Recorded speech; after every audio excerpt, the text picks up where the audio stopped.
हरे कृष्णा। भक्ति शास्त्री पाठ्यक्रम श्रीमद् भगवद गीता।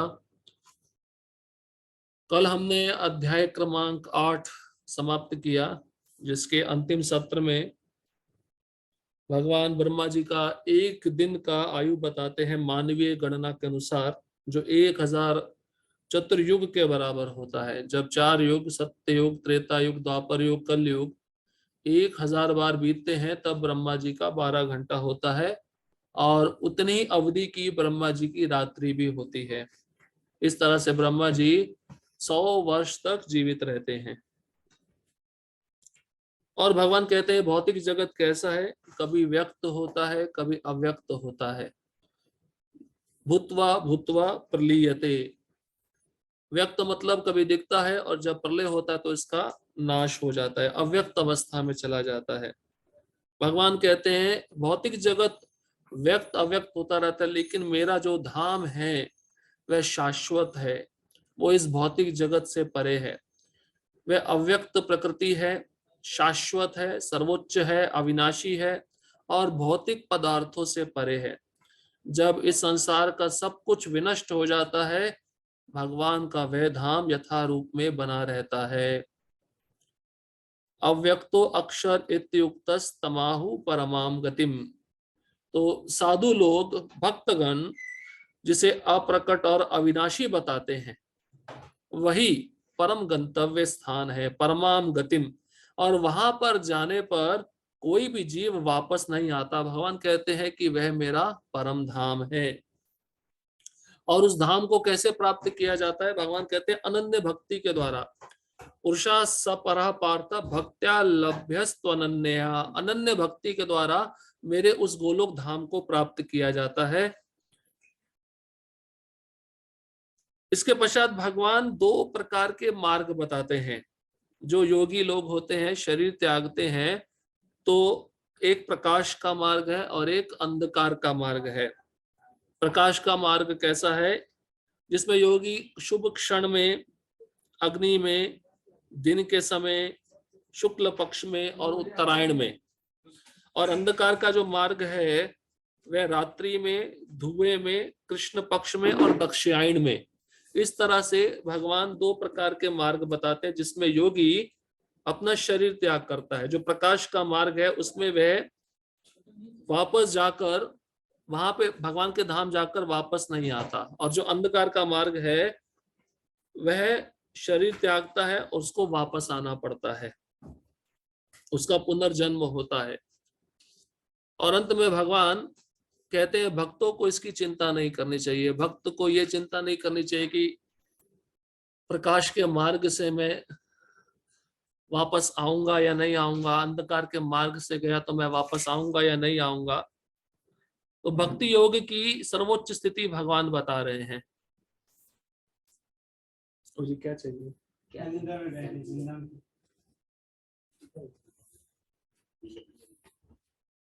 देखो इसमें हाँ निकालो, वही है सब।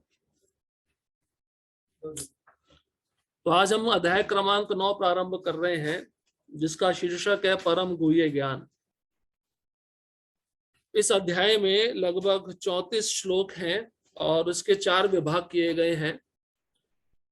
प्रथम 3 श्लोकों में भगवान कृष्ण उस ज्ञान का गुणगान करते हैं जिसे वे प्रकट करने जा रहे हैं। भगवान अब अर्जुन को ये ज्ञान जो बताएंगे, स्वयं इस ज्ञान का गुणगान करेंगे प्रथम 3 श्लोक में। जैसे भक्ति का जो ज्ञान है राज विद्या है, परम गुह्य है, सुख पूर्वक संपन्न किया जाता है और ये द्वेष रहित होना आवश्यक है। मतलब भक्त के अंदर किसी प्रकार का द्वेष नहीं होता।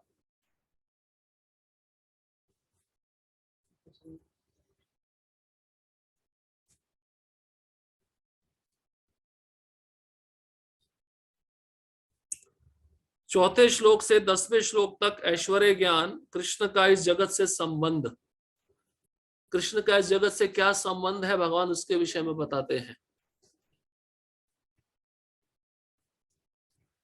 जिसमें कृष्ण अपनी संपूर्ण शक्तियों का वर्णन करते हैं, भौतिक जगत में वे किस तरह व्याप्त हैं और इसका पालन कैसे करते हैं। और कृष्ण की शक्तियों के द्वारा ही इस जगत में समय समय पर सृजन होता है और प्रलय होता है। और कृष्ण परम अध्यक्ष है। मया दक्षेण प्रकृति सूयते सच्चराचरम। तो कृष्ण इस जगत से अपना संबंध बताते हैं। इसको ऐश्वर्य ज्ञान कहते हैं, जो चौथे श्लोक से 10वें श्लोक तक भगवान अर्जुन को वर्णन करेंगे।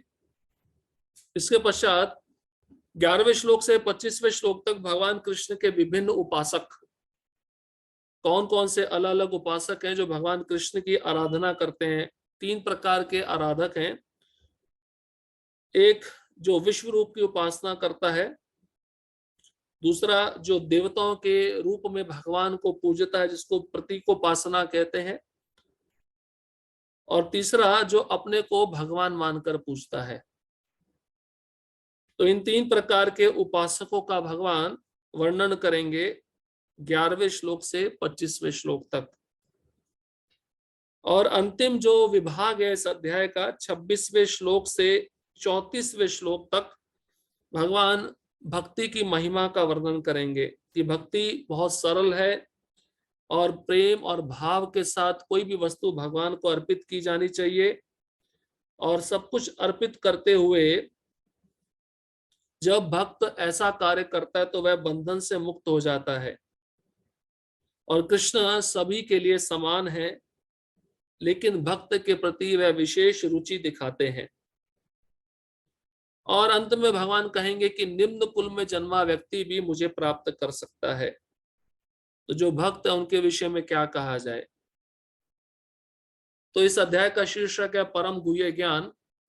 अब 8वें अध्याय के अंत में भगवान ने अर्जुन को बताया था कि किस प्रकार शुद्ध भक्त या अनन्य भक्ति स्थापित की जाए, और प्रकाश और अंधकार के मार्गों को भी बताया। अब इस अध्याय में कृष्ण अर्जुन को शुद्ध भक्त अथवा अनन्य भक्त कैसे बना जाता है उसका वर्णन करेंगे। शुद्ध भक्त और अनन्य भक्ति कैसे की जाती है या उस स्तर पे कैसे पहुंचा जाता है, भगवान इस अध्याय में अर्जुन को बताने वाले हैं।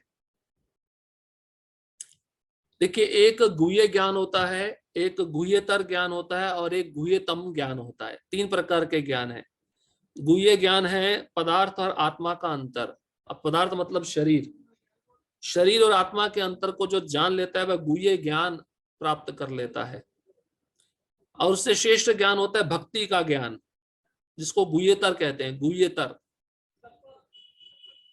और गुह्यतम ज्ञान क्या है?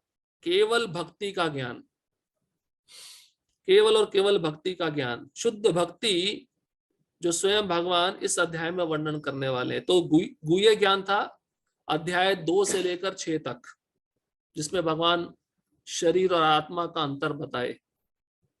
अध्याय 7वें और 8वें में भगवान गुह्यतर ज्ञान बताए, जो भक्ति से संबंधित है। और अब 9वें अध्याय में केवल शुद्ध भक्ति का ज्ञान बताएंगे, जो गुह्यतम है, बहुत ही कॉन्फिडेंशियल है, जो हर एक को समझ में नहीं आएगा। तो श्लोक क्रमांक 1 अध्याय 9, जिसका शीर्षक है परम गुह्य ज्ञान। श्री भगवान उवाच इदं तु ते गुह्यतमं प्रवक्ष्यामनसूयवे ज्ञानम विज्ञान सहितम यज्ञात्वा मोक्षसे अशुभात्। अनुवाद, श्री भगवान ने कहा, हे अर्जुन, चूंकि तुम मुझसे कभी ईर्ष्या नहीं करते, इसलिए मैं तुम्हें यह परम गुह्य ज्ञान तथा अनुभूति बतलाऊंगा, जिसे जानकर तुम संसार के सारे कलेशों से मुक्त हो जाओगे। तो देखिए, इस श्लोक में एक बहुत ही महत्वपूर्ण शब्द है अनसूयवे। अनसूयवे मतलब ईर्ष्या ना करने वाला। तो भगवान अर्जुन को एक ज्ञान क्यों दे रहे हैं? क्योंकि अर्जुन भगवान से ईर्ष्या नहीं करता। तो ये ज्ञान वही प्राप्त करेगा जिसके मन में ईर्ष्या नहीं है। भगवान के प्रति, भक्तों के प्रति जिस व्यक्ति के अंदर ईर्ष्या नहीं है, वही इस ज्ञान को प्राप्त करने का पात्र बनता है। इसलिए अनसूयवे शब्द भगवान इस श्लोक में प्रयोग कर रहे हैं। वे स्पष्ट कहते हैं अर्जुन को, क्योंकि तुमने मुझसे कभी ईर्ष्या नहीं की, इसलिए मैं तुम्हें वह परम गुह्य ज्ञान बतलाने जा रहा हूं। तो ज्ञान विज्ञान सहितम, इसका अर्थ क्या है? ज्ञान विज्ञान मतलब शुद्ध भक्ति का ज्ञान।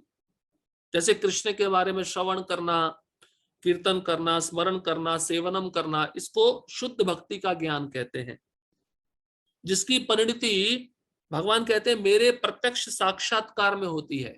मतलब ये भक्ति में क्रिया करने पर व्यक्ति मुझे जान लेता है, मेरे को समझ लेता है और मेरे को प्राप्त कर लेता है, मेरे धाम में आ जाता है। इसको कहते हैं ज्ञान विज्ञान सहितम।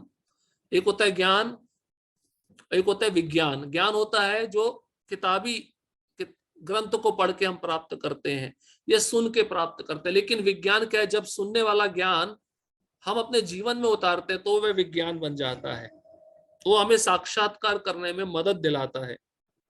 और भगवान इस भक्ति में ज्ञान का एक लाभ भी बता रहे हैं। देखिए इस श्लोक के अंतिम 2 शब्दों में कहते हैं यज्ञात्मा मोक्ष से अशुभात।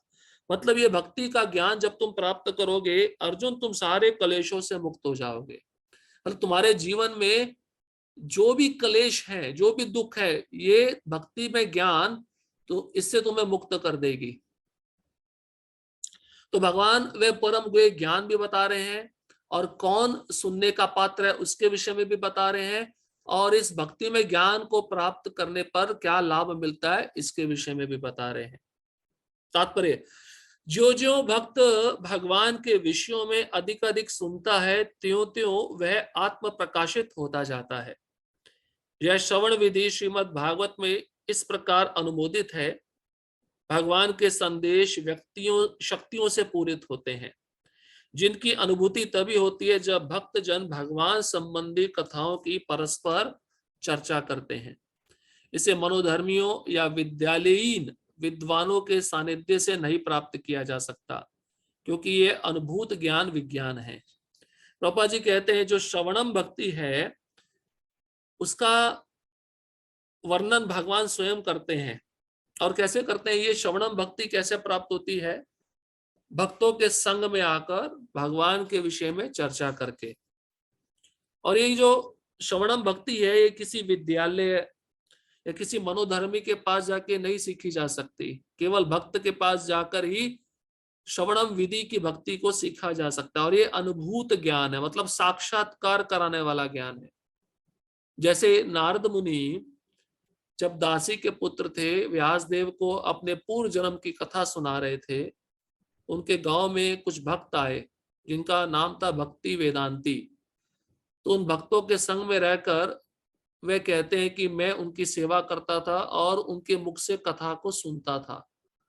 वो कथा को सुनने से मेरा जो हृदय में रजोगुण तमोगुण था वह नष्ट हो गया और मेरे अंदर सत्व गुण की स्थिति पैदा हो गई। और तब मैंने उनसे दीक्षा के रूप में मंत्र को प्राप्त किया, और निष्ठा पूर्वक जब मैं मंत्र का जप करने लगा तब मुझे आत्म सिद्धि प्राप्त हुई।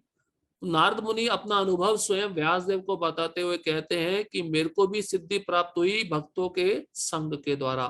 भक्तों के संग में आकर मैंने भगवान की कथा का श्रवण किया। इसलिए मनोधर्मी हो या भौतिक संसार के लोग हों, वहां पे जाकर इस भक्ति का ज्ञान प्राप्त नहीं किया जा सकता। ये भक्ति का जो दिव्य ज्ञान है केवल भक्त के संग में और भक्त के सानिध्य में बैठकर श्रवण करके ही प्राप्त किया जा सकता है। क्योंकि पूर्व के अध्याय में हमने सुना था भगवान कहते हैं जो ईर्ष्या करता है उसके मन में ज्ञान स्थित नहीं हो सकता। जैसे भागवतम में भी कहा गया परमो निर्मत्सरा नाम सताम, जो निर्मत्सर है जिसके अंदर मत्सरता का भाव नहीं है, जो किसी से द्वेष नहीं करता, वह इस भागवतम या भगवत गीता के ज्ञान को समझने का योग्य सुपात्र होता है। भक्तगण परमेश्वर की सेवा में निरंतर लगे रहते हैं। भगवान उस जीव विशेष की मानसिकता तथा निष्ठा से अवगत रहते हैं जो कृष्ण भावना भावित होता है, और उसे ही वे भक्तों के सानिध्य में कृष्ण विद्या को समझने की बुद्धि प्रदान करते हैं। तो भगवान सबके हृदय में परमात्मा रूप में है, सबकी मनोवृत्ति को जानते हैं। तो भगवान देखते हैं अब ये भक्त बहुत गंभीर है, मेरे भक्तों के संग में आकर भगवान की कथा को सुनना चाहता है, तो भगवान उस व्यक्ति को अपने भक्तों का संग प्रदान करते हैं जिसके संग में आकर वह कृष्ण विद्या को समझने की बुद्धि प्राप्त करता है। कृष्ण की चर्चा अत्यंत शक्तिशाली है, और यदि सौभाग्यवश किसी को ऐसी संगति प्राप्त हो जाए और वह इस ज्ञान को आत्मसात करे तो वह आत्म साक्षात्कार की दिशा में अवश्य प्रगति करेगा। कृष्ण अर्जुन को अपनी अलौकिक सेवा में उच्च से उच्चतर स्तर तक उत्साहित करने के उद्देश्य से इस नवे अध्याय में उसे परम गुह्य बातें बताते हैं, जिन्हें इसके पूर्व उन्होंने अन्य किसी को प्रकट नहीं किया था। तो देखिए, कोई बहुत ही गुह्य ज्ञान हो तो हम ऐसे व्यक्ति के साथ बांटते हैं ना जो हमारा प्रिय हो, हाँ, जो हमसे ईर्ष्या ना करता हो, जो हमसे प्रेम करता हो। तो भगवान वह भक्ति का जो गुह्य ज्ञान है अब अर्जुन को बताने जा रहे हैं, क्योंकि अर्जुन ईर्ष्या नहीं करता। अर्जुन भगवान के परम सखा है, परम मित्र है और भक्त भी है, क्योंकि भगवान बोलते हैं भक्तों सी में सखा चेती। अर्जुन, तुम मेरे भक्त हो, मेरे सखा हो, इसलिए मैं दिव्य ज्ञान तुमको प्रदान कर रहा हूं। और कृष्ण और प्रभुपाद जी कहते हैं, देखिए कृष्ण का जो अलौकिक सेवा है, अलौकिक मतलब इस संसार से परे जो 3 गुणों में ना होने वाली सेवा है, वह इतनी उच्चतर है कि अब अर्जुन को स्वयं कृष्ण बताने जा रहे हैं उस दिव्य ज्ञान को, जो इससे पहले वह किसी को नहीं बताए थे। कृष्ण की चर्चा बहुत ही शक्तिशाली है, और प्रभुपाद जी कहते हैं अगर कोई सौभाग्यवश किसी ऐसे भक्त की संगति में आ जाता है और उस बताए हुए ज्ञान को आत्मसात करता है, अपने जीवन में उतारता है, तो वह निश्चित भगवान को प्राप्त कर लेगा। तो ज्ञान प्राप्त करना ये थोड़ा अधूरा कार्य रह जाता है। ज्ञान प्राप्त करने के बाद उसको अपने जीवन में कैसे उतारा जाए, ये हमें प्रयास करना चाहिए, तभी हमें भगवत प्राप्ति हो पाएगी। जिस प्रकार से नारद मुनि ने किया, उन्होंने कितना गंभीरता पूर्वक जप किया, जब दासी के पुत्र थे, दीक्षित हो गए और धीरे धीरे उन्होंने सिद्धि को प्राप्त किया, भगवान के प्रति प्रेम को प्राप्त किया। भगवत गीता का प्रथम अध्याय शेष ग्रंथ की भूमिका जैसा है। द्वितीय तथा तृतीय अध्याय में जिस आध्यात्मिक ज्ञान का वर्णन हुआ है वह गुह्य कहा गया है, क्योंकि हमने पहले भी चर्चा किया, दूसरे से 6वें अध्याय तक भगवान गुह्य ज्ञान बताए, जिसमें शरीर और आत्मा का अंतर है। 7वें और 8वें अध्याय में जिन विषयों की विवेचना हुई है वह भक्ति से संबंधित है और कृष्ण भावनामृत पर प्रकाश डालने के कारण गुह्यतर कहे गए हैं। तो संबंध ज्ञान कृष्ण के विषय में उसको गुह्यतर कहा गया है, जो 7वें और 8वें अध्याय में भगवान अर्जुन को बताए। किंतु 9वें अध्याय में तो अनन्य शुद्ध भक्ति का ही वर्णन हुआ है। देखिए, जो अध्याय अभी हम पढ़ने जा रहे हैं बहुत ही महत्वपूर्ण है। इसमें अनन्य शुद्ध भक्ति का वर्णन कर रहे हैं भगवान, जो गुह्यतम कहलाती है। गुह्य, गुह्यतर और गुह्यतमम। तो गुह्यतम ज्ञान जो है भगवान आज से पहले किसी को नहीं दिए, अब अर्जुन को देने जा रहे हैं। क्यों? क्योंकि इसमें केवल शुद्ध और अनन्य भक्ति का वर्णन है। जिसे कृष्ण का यह परम गुह्य ज्ञान प्राप्त है वह दिव्य पुरुष है, अतः संसार में रहते हुए भी उसे भौतिक क्लेश नहीं सताते। भक्ति रसामृत सिंधु में कहा गया है कि जिसमें भगवान की प्रेमा भक्ति करने की उत्कृष्ट इच्छा होती है वह भले ही जगत में बद्ध अवस्था में रहता हो, किंतु उसे मुक्त मानना चाहिए। इसी प्रकार भगवत गीता के 10वें अध्याय में हम देखेंगे कि जो भी इस प्रकार लगा रहता है वह मुक्त पुरुष है। यह यासे हरिदासे मनसा कर्मणा गिरा। रूप गोस्वामी कहते हैं जो भक्त इस संसार में रह रहा है, बाह्य रूप से तो दिखेगा शरीर भौतिक है, लेकिन उसने अपना मन, बुद्धि, शरीर, इंद्रियां सब कृष्ण की सेवा में लगा रखे, वो मुक्त पुरुष है। वो बंधा हुआ नहीं है, बंधन में नहीं है, 3 गुणों के बंधन में नहीं है, वो मुक्त पुरुष है। इस संसार में रहकर भी वह मुक्त अवस्था में रहता है, क्योंकि उसने हर वस्तु को कृष्ण की सेवा में नियुक्त किया हुआ है। इस प्रथम श्लोक का विशिष्ट महत्व है इदम ज्ञानम। यह ज्ञान शब्द शुद्ध भक्ति के द्योतक है, जो 9 प्रकार की होती है: श्रवण, कीर्तन, स्मरण, पाद सेवन, अर्चन, वंदन, दास्यम, सख्यम तथा आत्म समर्पण। भक्ति के इन 9 तत्वों का अभ्यास करने से मनुष्य आध्यात्मिक चेतना अथवा कृष्ण भावनामृत तक उठ पाता है। तो देखिए, श्लोक में ये जो शब्द आया इदम ज्ञानम, भगवान कहते हैं इदम, यह ज्ञान। कौन सा ज्ञान? नवदा भक्ति का ज्ञान। श्रवणम कीर्तनम विष्णु स्मरणम पाद सेवनम अर्चनम वंदनम दास्यम सख्यम आत्मनिवेदनम। भगवान इसके विषय में बताने जा रहे हैं। ये शुद्ध भक्ति को दर्शाता है, और जो इन 9 भक्ति का अभ्यास करता है वह आध्यात्मिक चेतना में उठ जाता है। इस प्रकार जब मनुष्य का हृदय भौतिक कलमश से शुद्ध हो जाता है तो वह कृष्ण विद्या को समझ सकता है। तो मनुष्य का हृदय भौतिक कलमश से कब शुद्ध होगा? जब वह भगवान के विषय में श्रवण करेगा, भगवान की कीर्ति का गायन करेगा, तब वह इस भौतिक कलमश से शुद्ध होता है और तब कृष्ण विद्या को समझने का पात्र बनता है। केवल यह जान लेना कि जीव भौतिक नहीं है पर्याप्त नहीं होता। अभी जैसे हम किसी दूसरे को बोले कि आप शरीर नहीं आप आत्मा है, तो इतना ज्ञान सफिशिएंट है, इतना ज्ञान पर्याप्त है? नहीं, उसको हमें भगवान की सेवा में लगाना होगा, जिससे वह अनुभूति करे कि मैं शरीर नहीं मैं आत्मा हूं। कैसे अनुभूति करेगा? जब वो भगवान की सेवा करता जाएगा, भगवान के विषय में श्रवण करेगा, तो उसका हृदय शुद्ध होता जाएगा। शुद्ध होने पर उसके कलमश नष्ट होंगे, भक्ति में स्थित हो जाएगा, उसमें रुचि पैदा होगी, और फिर उसको ये कार्य भौतिक नहीं लगेंगे, आध्यात्मिक लगेंगे। इस तरह से वह पूरी तरह से समझ लेता है कि मैं शरीर नहीं मैं आत्मा। वो व्यवहारिक ज्ञान कहलाता है। यह तो आत्मानुभूति का शुभारंभ हो सकता है, किंतु उस मनुष्य को शरीर के कार्यों तथा उस भक्त के आध्यात्मिक कार्यों के अंतर को समझना होगा, जो ये जानता है कि वह शरीर नहीं है।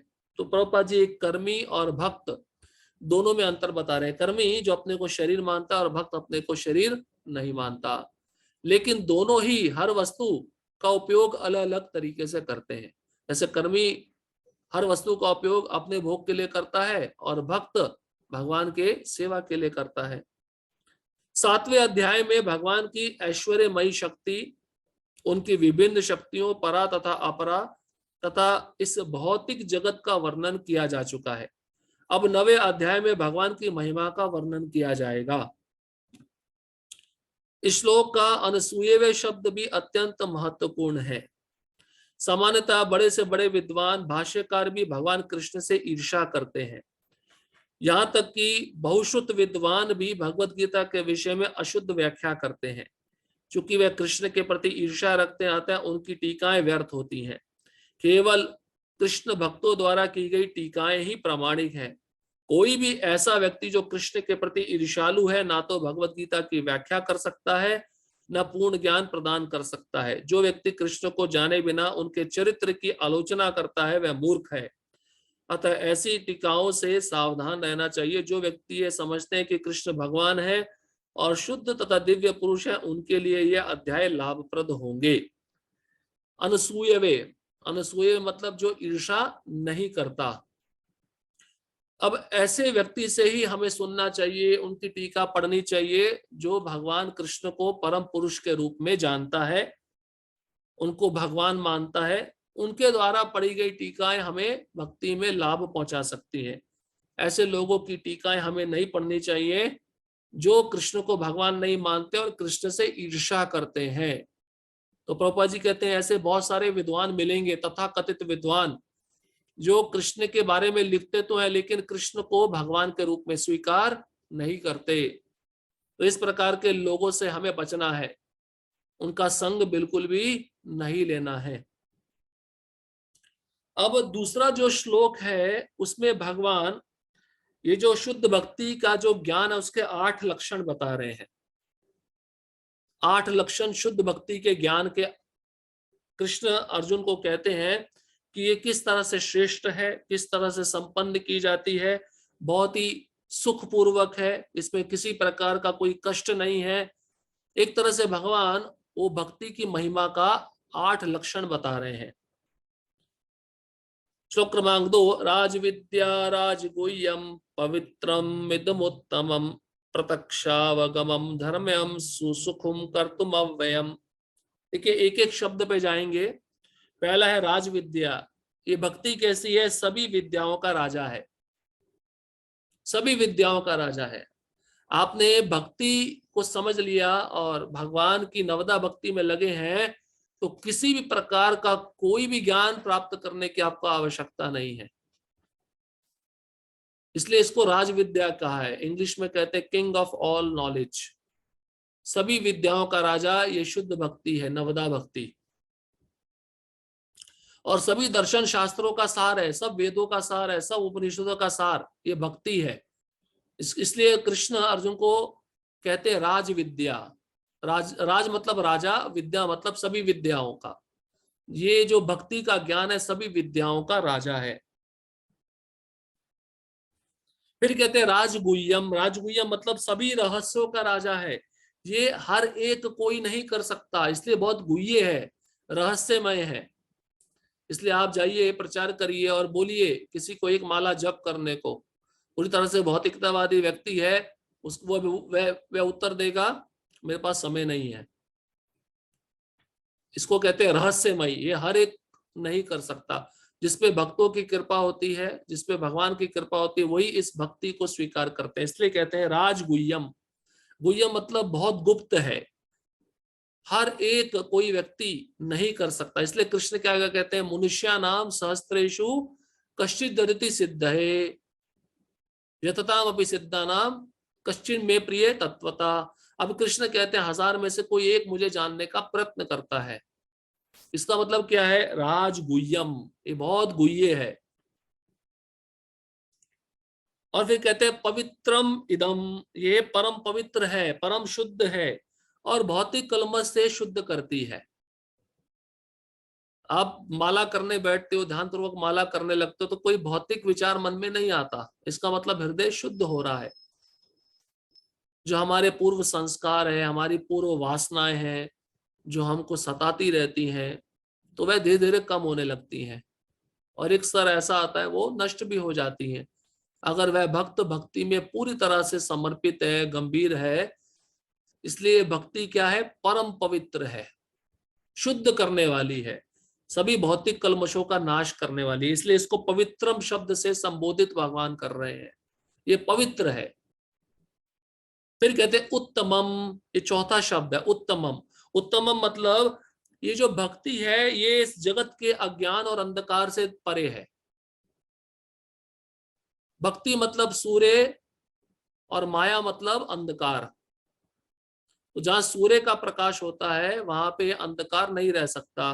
तो उत्तमम शब्द का अर्थ है ये जो जगत का अज्ञान है, अज्ञान मतलब मैं शरीर हूं, ये संपत्ति, ये वस्तु मेरी है, इस संसार की प्रत्येक वस्तु पे अपना प्रभुत्व जताना, भोग वृत्ति को पैदा करना, तो ये है अज्ञान। जो जीव सदा के लिए इसमें वास कर रहा है, अज्ञान में ही रह रहा है, जन्म से लेकर मृत्यु तक अज्ञान में ही रहता है, भगवान के विषय में कुछ भी जिज्ञासा नहीं करता। तो ये शुद्ध भक्ति अज्ञान और अंधकार से हमें परे कर देती है, दूर कर देती है। मतलब हमारे हृदय में जो अज्ञान है, अंधकार है, वो नष्ट हो जाता है। इसलिए हम क्या कहते हैं, ओम अज्ञान तिमिरांधस्य ज्ञानांजन शलाकया। इसका अर्थ क्या है, हे गुरुदेव आप ज्ञान रूपी चक्षु मुझे प्रदान कीजिए जिससे मैं अज्ञान के अंधकार को पार कर सकूं। इसलिए कृष्ण उत्तमम शब्द कह रहे। उत्तमम देखिए, उत्त मतलब ऊपर और तमम मतलब अंधकार से परे। ये ज्ञान कैसा है, वो जो भी मनुष्य इस भक्ति के ज्ञान को स्वीकार करता है, मतलब भक्ति करता है, वो अंधकार और तमस रजोगुण से ऊपर उठ जाता है।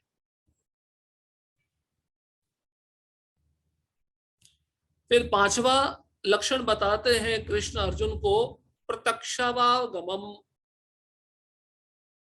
इसका अर्थ क्या है, ये आत्मा की प्रत्यक्ष अनुभूति कराने वाली है। भक्ति कैसी है, आत्मा की प्रत्यक्ष अनुभूति कराती है। कैसे, जब आप भक्ति करते रहते हो, बहुत सारे भक्त जब आत्मा के स्तर पे आ जाते हैं तो वे अपने खाने को कम कर देते हैं, सोने को कम कर देते हैं, भौतिक क्रियाएं कम कर देते हैं। फिर उनको धीरे धीरे लगता है कि हम शरीर नहीं, हम आत्मा है, और आत्मा को उतना ही वस्तु देना है जितना आवश्यक है। प्रत्यक्षावगमम, इसको कहते हैं आत्मा की प्रत्यक्ष अनुभूति कराती है भक्ति। खाली थ्योरेटिकल ज्ञान नहीं है, व्यवहारिक ज्ञान है, प्रैक्टिकल ज्ञान कराने वाली ये विधि है।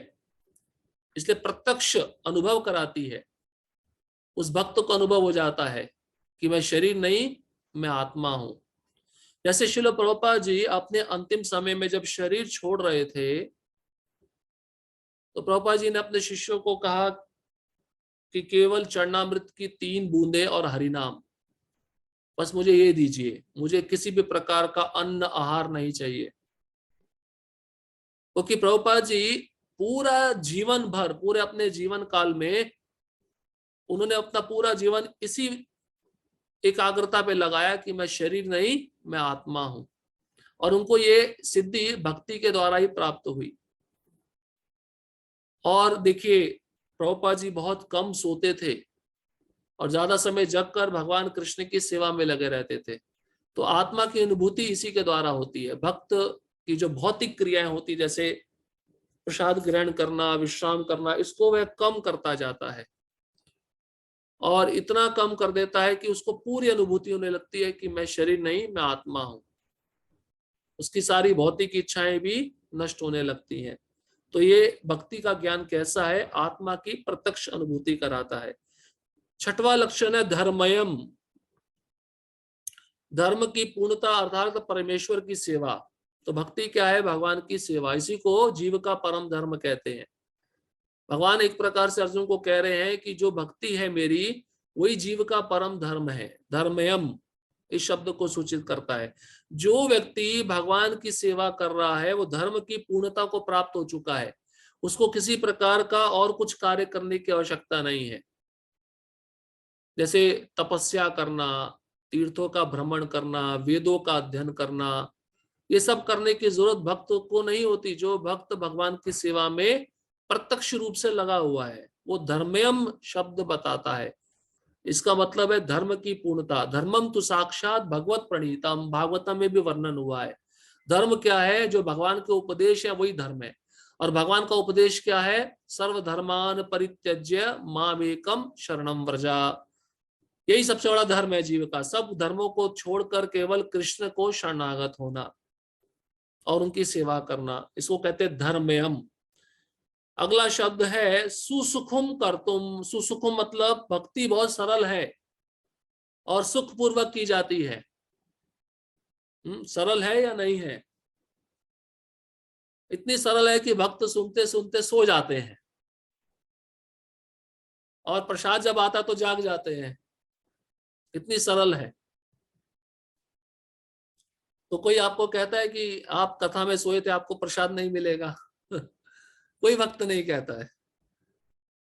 हाँ, तो इतनी सरल है। इसलिए प्रभुपाद जी कहते थे प्रसाद खाओ, कीर्तन में नृत्य करो, हाँ, और जप करो। यही भक्ति है, सरल है। ज्ञान योगी की तरह एक जगह बैठे रहो, ध्यान लगाओ, कुछ भी खाना नहीं है, ये सब भक्त को नहीं करना होता। उसमें बहुत कष्ट होता है। लेकिन भक्ति कैसी है? सुसुखुम कर्तुम अव्ययम। देखिए कृष्ण स्पष्ट कह रहे, ये भक्ति कैसी है, मेरी सेवा कैसी? सुसुखुम, इसमें आनंद आता है। इसलिए सरलता से संपन्न की जाती है। बहुत सरल है, इसमें कोई मुश्किल नहीं है। और भक्ति कैसी? अंतिम शब्द के द्वारा बताते हैं अव्ययम। अव्ययम मतलब शाश्वत है, इसको कोई नष्ट नहीं कर सकता। जैसे इस जन्म में आपने 50% भक्ति की, अगले जन्म में 51% से प्रारंभ होगा। मतलब भक्ति क्या है? पूर्व जन्म में जो भक्ति की थी वो शाश्वत है, इसलिए अव्ययम शब्द कह रहे हैं। अव्ययम, अव्ययम मतलब शाश्वत, अविनाशी, भौतिक गुणों से परे, चिरस्थायी।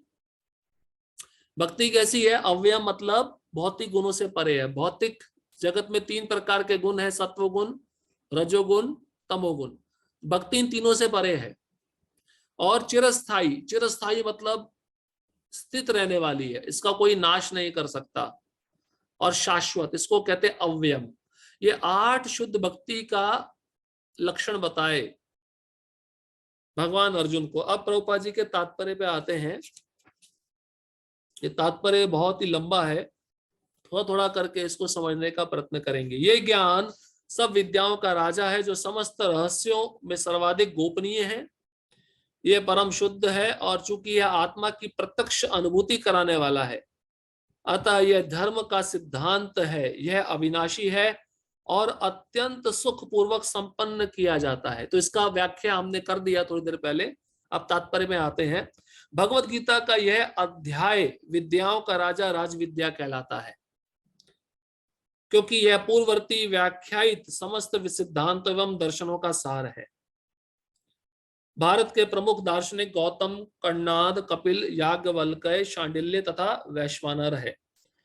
सबसे अंत में व्यासदेव आते हैं जो वेदांत सूत्र के लेखक है। अतः दर्शन या दिव्य ज्ञान के क्षेत्र में किसी प्रकार का अभाव नहीं है। अब भगवान कहते हैं कि यह नवम अध्याय ऐसे समस्त ज्ञान का राजा है। यह वेदाध्ययन से प्राप्त ज्ञान एवं विभिन्न दर्शनों का सार है। यह गुह्यतम है, क्योंकि गुह्य या दिव्य ज्ञान में आत्मा तथा शरीर के अंतर को जाना जाता है। समस्त गुह्य ज्ञान के इस राजा राज विद्या की पराकाष्ठा है भक्ति योग। तो प्रभुपाद जी तात्पर्य में 6 प्रकार के दार्शनिक व्यक्तियों का वर्णन किए हैं, जो विभिन्न प्रकार के दर्शन का वर्णन करते हैं। और अंत में व्यासदेव आते हैं जो वेदांत सूत्र को लिखे। और वेदांत सूत्र भी पढ़ना बहुत मुश्किल है, तो वेदांत सूत्र के ऊपर जो टीका लिखी वो श्रीमद् भागवतम थी, जिसमें शुद्ध भक्ति का वर्णन है। अब इसी भक्ति को भगवान कहते हैं ये गुह्यतमम है, बहुत ही गुह्य है। और ये जो ज्ञान है समस्त विद्याओं का राजा है और विभिन्न दर्शनों का सार है। मतलब 6 प्रकार के ऋषियों ने जो 6 प्रकार का दर्शन दिया है, उन दर्शनों का सार ये भक्ति योग है, जो भगवान इस अध्याय में बताने वाले हैं। सामान्यतः लोगों को इस गुह्य ज्ञान की शिक्षा नहीं मिलती। कॉलेज और यूनिवर्सिटी में क्या पढ़ाया जाता है? ये ज्ञान तो नहीं दिया जाता, उनको अज्ञान दिया जाता है। शरीर से संबंधित अज्ञान जो लेकर वह पूरे जीवन भर 84 लाख योनि में घूमते रहते हैं। उन्हें बाह्य शिक्षा दी जाती है। बाह्य शिक्षा मतलब भौतिक शरीर से संबंधित शिक्षाएं। जहां तक सामान्य शिक्षा का संबंध है उसमें राजनीति, समाजशास्त्र, भौतिकी, रसायन शास्त्र, गणित, ज्योतिर्विज्ञान, इंजीनियरिंग आदि में मनुष्य व्यस्त रहते हैं। ये सब भौतिक ज्ञान है जो जीव जिसमें लगा हुआ है और अपना समय को बर्बाद कर रहा है। और इसमें भी पीएचडी करते हैं। पीएचडी मतलब उसमें और डीप में जाना। अब इस्कॉन के दृष्टिकोण से देखा जाए पीएचडी क्या होती है? परमानेंट हरे कृष्णा डिवोटी। हाँ, शाश्वत रूप से वो कृष्ण का भक्त है, उसको पीएचडी कहते हैं। भक्ति में वह अगर उच्च स्तर पे पहुंच जाता है तो पीएचडी का डिग्री प्राप्त कर लेता है।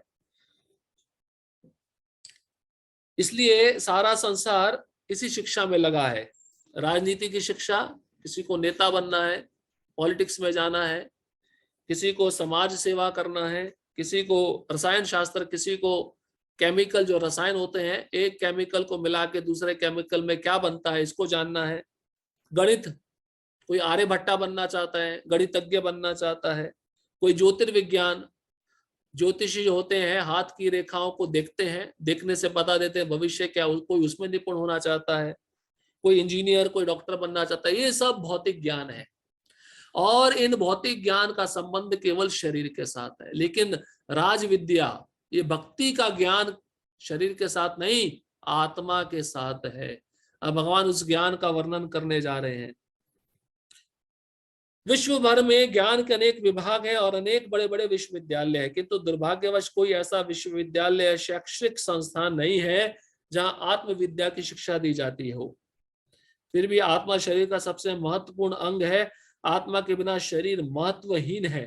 तो भी लोग आत्मा की चिंता ना करके जीवन की शारीरिक आवश्यकताओं को अधिक महत्व प्रदान करते हैं। तो प्रभुपाद जी कहते हैं कि मैं पूरी दुनिया में घूमा हूं, हर एक स्कूल में गया, हर एक विश्वविद्यालय में गया, मेरे को हर प्रकार का विषय दिखा। बायोलॉजी का डिपार्टमेंट, फिजिक्स का डिपार्टमेंट, मैथमेटिक्स का डिपार्टमेंट, सब बच्चे यही पढ़ते हैं ना।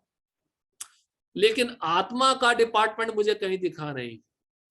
मतलब आत्मा को समझाने के लिए, आत्मा को बताने के लिए कोई स्कूल ही नहीं है, कोई विश्वविद्यालय ही नहीं है। प्रभुपाद जी कहते हैं सबसे बड़ा दुर्भाग्य है जीव का, वो कि हम शरीर नहीं, हम क्या है? आत्मा है। लेकिन हम क्या कर रहे हैं, शरीर समझकर इस शरीर को अच्छे से सजा रहे हैं, इसको पाल रहे हैं, पोस रहे हैं, खिला रहे हैं, पिला रहे हैं। तो प्रभुपाद जी एक उपमा बताते हैं, सोने का पिंजरा है, उसमें पोपट बैठा है और सोने के पिंजरे को साफ किया जा रहा है, लेकिन पोपट को खाना नहीं दिया जा रहा। संसार यही कर रहा है, हर प्रकार का भौतिकतावादी ज्ञान दे रहा है, लेकिन आत्मा का ज्ञान नहीं दिया जा रहा। इसलिए आत्मा के विषय में कोई चिंता नहीं कर रहा। जैसे व्यक्ति उस तोते का चिंता नहीं करता है कि उसको खाने को देना चाहिए जिससे वो जीवित रह सके। शरीर के लिए आहार क्या है? भोजन। हम शरीर का आहार तो बहुत अच्छे से खाते हैं, चपाती, राइस, दाल, सब्जी, स्वीट भी मिल जाता है, लेकिन आत्मा के भोजन की बात आती है, हरि नाम आता है, वो हमें अच्छा नहीं लगता, उसमें हम सो जाते हैं। तो कैसे कैसे होगा फिर? प्रगति कैसे होगी? प्रगति तो नहीं होने वाली है। इसलिए आत्मा के विषय में जानना बहुत जरूरी है, और आत्मा को कौन सा आहार चाहिए ये भी जानना जरूरी है। भगवत गीता में 2य अध्याय से ही आत्मा की महत्ता पर बल दिया गया है। प्रारंभ में ही भगवान कहते हैं कि शरीर नश्वर है और आत्मा अविनश्वर। इन अंतवंत इमे देहा नित्यस्योक्ता शरीरिणा। यही ज्ञान का गुह्य अंश है। केवल यह जान लेना कि आत्मा शरीर से भिन्न है, यह निर्विकार, अविनाशी और नित्य है। इससे आत्मा के विषय में कोई सकारात्मक सूचना प्राप्त नहीं हो पाती। कभी कभी लोगों को यह भ्रम रहता है कि आत्मा शरीर से भिन्न है, और जब शरीर नहीं रहता या मनुष्य को शरीर से मुक्ति मिल जाती है तो आत्मा शून्य में रहता है और निराकार बन जाता है। बहुत सारे लोग यही सोचते हैं ना, मरने के बाद आत्मा शून्य हो गया और भगवान में मिल गया। मिल गया मतलब भगवान बन गया। इसका मतलब मेरा अपना स्वयं का कोई अस्तित्व नहीं है। तो ये बहुत बड़ी मूर्खता है। तो प्रभुपाद जी यही कह रहे हैं कि आत्मा के विषय में ज्यादातर लोगों की सकारात्मक वृत्ति, सोचने का ढंग नहीं है। वह किस ब्रह्म में जीते हैं, किस संदेह में जीते हैं कि हम शरीर हैं, या तो ये सोच के जीते हैं या हम मरने के बाद भगवान बन जाएंगे, हमारी आत्मा भगवान में मिलकर स्वयं भगवान बन जाएगी, या इस ब्रह्म में जीते हैं। किंतु यह वास्तविकता नहीं है। जो आत्मा शरीर के भीतर इतना सक्रिय रहता है, वह शरीर से मुक्त होने के बाद इतना निष्क्रिय कैसे हो सकता है? यह सदैव सक्रिय रहता है। यदि यह शाश्वत है तो यह शाश्वत सक्रिय रहता है, और वैकुंठ लोक में इसके कार्यकलाप अध्यात्म ज्ञान के गुह्यतम अंश है। अतः आत्मा के कार्यों को यहाँ पर समस्त ज्ञान का राजा, समस्त ज्ञान का गुह्यतम अंश कहा गया है। यह ज्ञान समस्त कार्यों का शुद्धतम रूप है। जैसे कि वैदिक साहित्य में बताया गया, पद्म पुराण में मनुष्य के पाप कर्मों का विश्लेषण किया गया है और दिखाया गया है कि ये पापों के फल हैं। जो लोग सकाम कर्मों में लगे हुए हैं वह पापपूर्ण कर्मों के विभिन्न रूपों एवं अवस्थाओं में फंसे रहते हैं।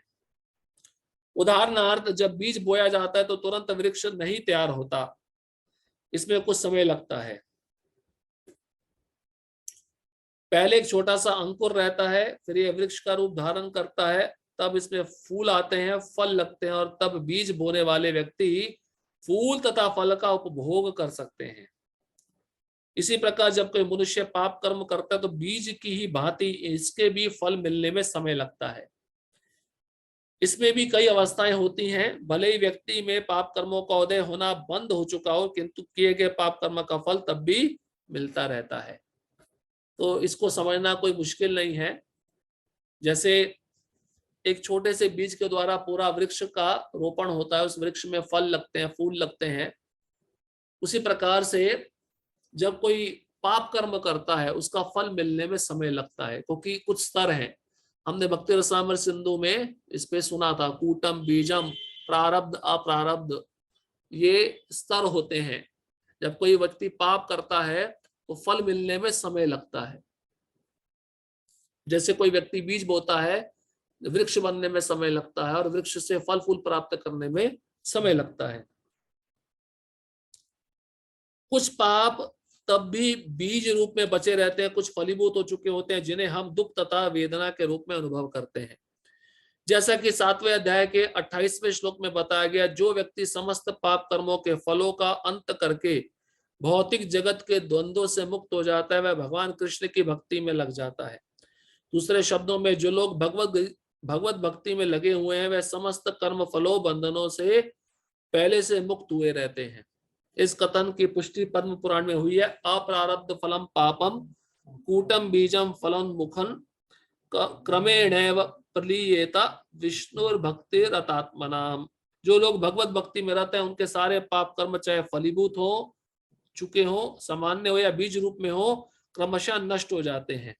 देखिए, भक्ति ऐसी है कि किसी भी पाप कर्म का स्तर, व्यक्ति किसी भी स्तर पे हो पाप कर्म के, उसको भक्ति नष्ट कर देती है। कर्माणि निर्दहति किंतु च भक्ति भाजाम, ब्रह्म संहिता में ब्रह्मा जी कहते हैं। व्यक्ति के जो कर्म होते हैं जब वो भक्ति में लगता है, उसके कर्म के जो बीज होते हैं, जो पाप कर्म के फल होते हैं, वो पूरी तरह जलकर भस्म हो जाते हैं। अतः भक्ति की शुद्धि कारिणी शक्ति अत्यंत प्रबल है। इसलिए शुद्ध भक्ति का जो पहला लक्षण है वह क्या है? रूप गोस्वामी भक्ति रसामृत सिंधु में क्या बताते हैं? क्लेश अग्नि हमारे क्लेश को नष्ट कर देती है। क्लेश मतलब क्या? दुख, कष्ट जो हमने पूर्व जन्मों में किए हैं, तो भक्ति क्या करती है? उस क्लेश को नष्ट कर देती है। क्लेश अग्नि मतलब उस व्यक्ति के जितने भी पाप कर्म का फल है उस भक्ति के अग्नि में जलकर भस्म हो जाता है। और पवित्रम उत्तमम अर्थात विशुद्धतम कहलाती है। उत्तम का तात्पर्य दिव्य है, तमस का अर्थ यह भौतिक जगत या अंधकार है, और उत्तम का अर्थ भौतिक कार्यों से परे हुआ। भक्ति में कार्यों को कभी भी भौतिक नहीं मानना चाहिए। यद्यपि कभी कभी ऐसा प्रतीत होता है कि भक्त भी सामान्य जनों की भांति रत रहते हैं। जो व्यक्ति भक्ति से अवगत होता है वही जान सकता है कि भक्ति में कार्य भौतिक नहीं होते, वे आध्यात्मिक होते हैं और प्रकृति के गुणों से सर्वथा अदूषित होते हैं। अब भगवान दिव्य है तो भगवान की सेवा भी दिव्य हुई होगी ना, वो कोई भौतिक तो नहीं हो सकती है। इसलिए यहां पर बताते हैं भक्ति के सारे कार्य आध्यात्मिक हैं। इसलिए किसी भी प्रकार का भौतिक गुण भक्ति में प्रवेश नहीं कर पाता, ये अदूषित रहते हैं। और कहा गया है तमस, तमस मतलब ये जगत है तमोगुनी, अंधकार। और भक्ति कैसी है? इस अज्ञान और अंधकार में जगत से हमको ऊपर उठाती है। इसलिए इसको दिव्य कहा गया है, आध्यात्मिक कहा गया है। कहा जाता है कि भक्ति की संपन्नता इतनी पूर्ण होती है कि उसके फलों का प्रत्यक्ष अनुभव किया जा सकता है। हमने अनुभव किया है कि जो व्यक्ति कृष्ण के पवित्र नाम हरे कृष्णा कृष्णा कृष्णा हरे हरे, हरे राम राम राम हरे हरे का कीर्तन करता है, उसे जप करते समय कुछ दिव्य आनंद का अनुभव होता है और वह तुरंत ही समस्त भौतिक कलमश से शुद्ध हो जाता है। ऐसा सचमुच दिखाई पड़ता है। यही नहीं, यदि कोई श्रवण करने में नहीं अपितु भक्ति कार्यों के संदेश को प्रचारित करने में भी लगा रहता है या कृष्ण भावनामृत के प्रचार कार्यों में सहायता करता है, तो उसे क्रमशः आध्यात्मिक उन्नति का अनुभव होता रहता है। बहुत सारे लोग आपने देखा होगा मंदिर में आते हैं, कुछ सेवा करते हैं तो उनको रुचि आने लगती है ना, वह कहते हैं कि हमें यही सेवा करनी है। हाँ, इस सेवा करने से हमें बहुत आनंद मिलता है, सुख मिलता है। इसका मतलब क्या है? उनको आध्यात्मिक उन्नति का अनुभव हो रहा है और यही सेवा करते करते वे शुद्ध हो जाते हैं। शुद्ध होने पर उनको भगवान के नाम के प्रति रुचि जागृत हो जाती है। इसलिए देखिए, कोई भी व्यक्ति आए अगर जप नहीं कर रहा है तो जप की बजाय उसको सेवा में लगाओ। क्यों? सेवा करते करते उसका हृदय शुद्ध होगा तभी तो माला पकड़ेगा। अभी माला नहीं पकड़ा है क्योंकि पाप अंदर बैठे हुए हैं, वासनाएं अंदर बैठी है। इसलिए किसी भी व्यक्ति को जो जप नहीं करना चाहता है उसको सेवा में लगाओ। सेवा करने से उसका हृदय शुद्ध होता जाएगा और शुद्ध होते होते वह माला करने लगेगा, भगवान के नाम का जप करने लगेगा। आध्यात्मिक जीवन की यह प्रगति किसी पूर्व शिक्षा या योग्यता पर निर्भर नहीं करती। यह विधि स्वयं इतनी शुद्ध है कि इसमें लगे रहने से मनुष्य शुद्ध बन जाता है। तो प्रभुपाद जी कहते हैं भक्ति करने के लिए कोई भौतिक योग्यता की आवश्यकता नहीं है। किसी को बड़ा डिग्री चाहिए तो इसका अर्थ है कि केवल वही भक्ति कर सकता है, नहीं। भक्ति कोई भी कर सकता है, किसी भी अवस्था में कर सकता है, किसी भी आयु का व्यक्ति कर सकता है।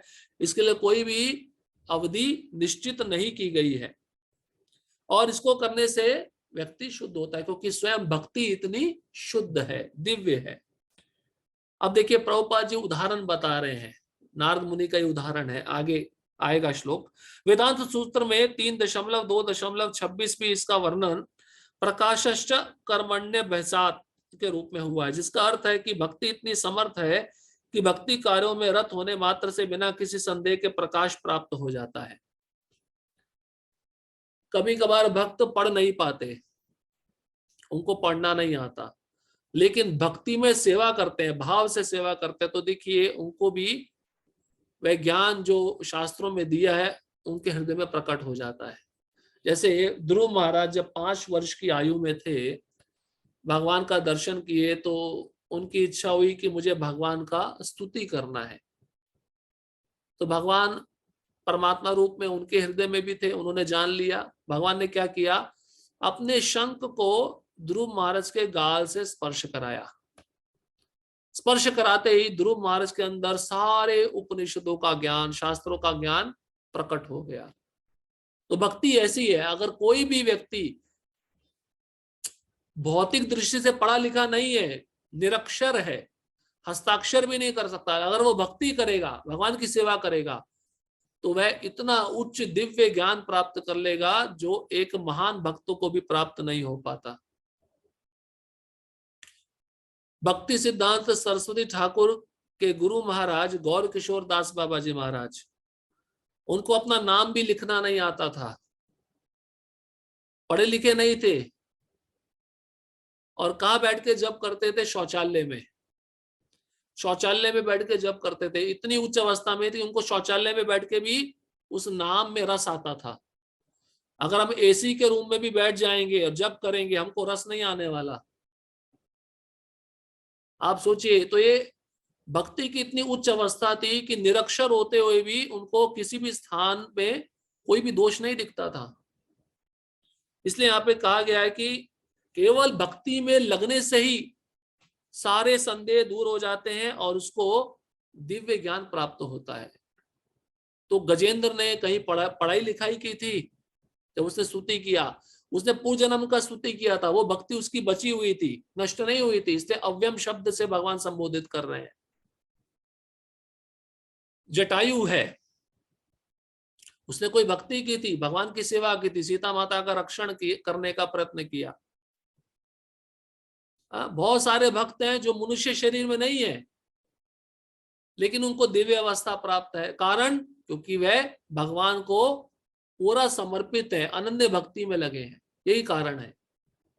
इसका उदाहरण नारद जी के पूर्व जन्म में देखा जा सकता है। जो पहले दासी के पुत्र थे, वे ना तो शिक्षित थे, ना ही राजकुल में उत्पन्न हुए थे, किंतु जब उनकी माता भक्तों की सेवा करती रहती थी, नारद भी सेवा करते थे, और कभी कभी माता की अनुपस्थिति में भक्तों की सेवा स्वयं करते रहते थे। नारद स्वयं कहते हैं, ये बहुत ही प्रसिद्ध श्लोक है, उन्होंने शुद्ध भक्ति कैसे प्राप्त की। देखिए यहाँ पे श्लोक आया भागवतम का, उच्चिष्टलेपानुमोदितो द्विजे सकृतस्म भुंजे तदपास्त किल्बिषा एवं प्रवतस्य विशुद्ध चेतस तद्धर्म एवात्मरुचि प्रजायते। ये अपना प्रत्यक्ष अनुभव बता रहे नारद मुनि, कहते हैं मैंने उन जो भक्त थे उनकी आज्ञा से उच्चिष्ट खाया। उच्चिष्ट मतलब उनका महाप्रसाद खाया। उच्चिष्ट लेपा ननुमोदितो दुजे, उनकी आज्ञा से मैंने भगवत महाप्रसाद ग्रहण किया। और उसको ग्रहण करने से क्या हुआ, सकृत तस्म भुंजे तदपास्त किल्बिषा, मेरे पूर्व जन्मों के जितने पाप कर्म के फल थे, अभी के जो मैंने कर्म किए थे उसके फल थे, सब नष्ट हो गए।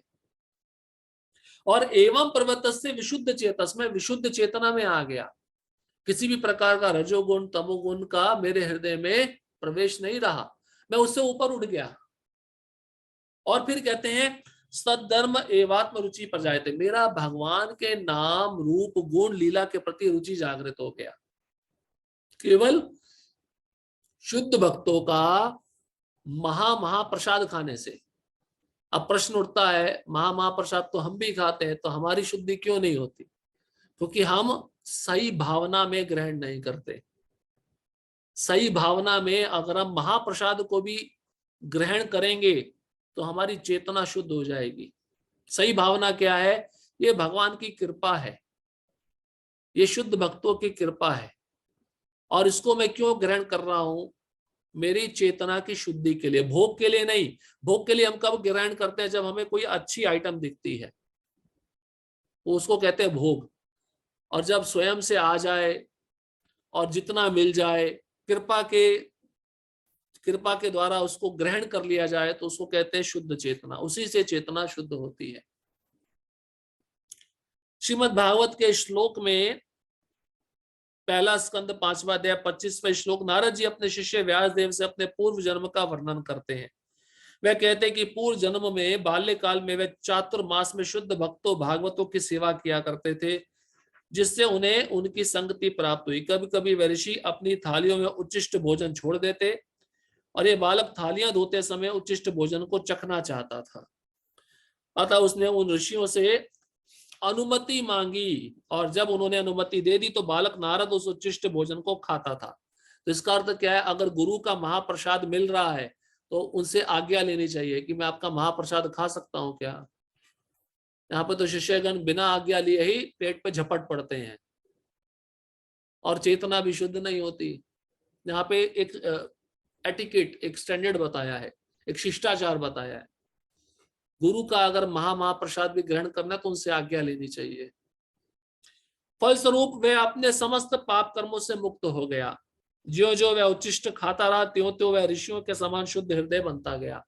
प्रसाद खाने की महिमा है, खाली प्रसाद की महिमा बताई जा रही है। आप सोचो फिर जो ध्यानपूर्वक श्रवण करेगा, ध्यानपूर्वक सेवा करेगा, उसको कितना लाभ प्राप्त होगा।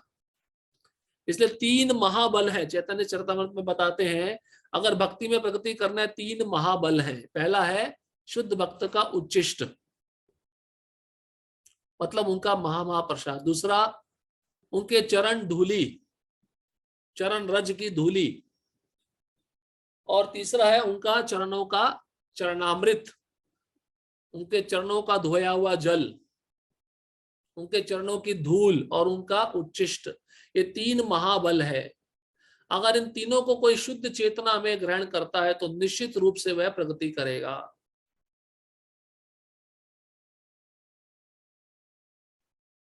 तो क्योंकि यहाँ पे बताया गया, जैसे जैसे नारद मुनि उस उच्चिष्ट को खाते रहे, वैसे वैसे उनका हृदय शुद्ध होता रहा। चूंकि वे महाभागवत भगवान की भक्ति का आस्वाद श्रवण तथा कीर्तन द्वारा करते थे, अतः नारद ने भी क्रमशः वैसी रुचि विकसित कर ली। अब देखिए, जो भक्तों का उच्चिष्ट खाया नारद मुनि ने, वो कोई साधारण नहीं थे। उनका भगवान के नाम रूप गुण लीला में रुचि था। तो जिसका उच्चिष्ट खाओगे वैसे गुण आएंगे। इसलिए ऐसे भक्त का उच्चिष्ट मत खाना जो बिल्कुल भक्ति में गिरा हुआ हो।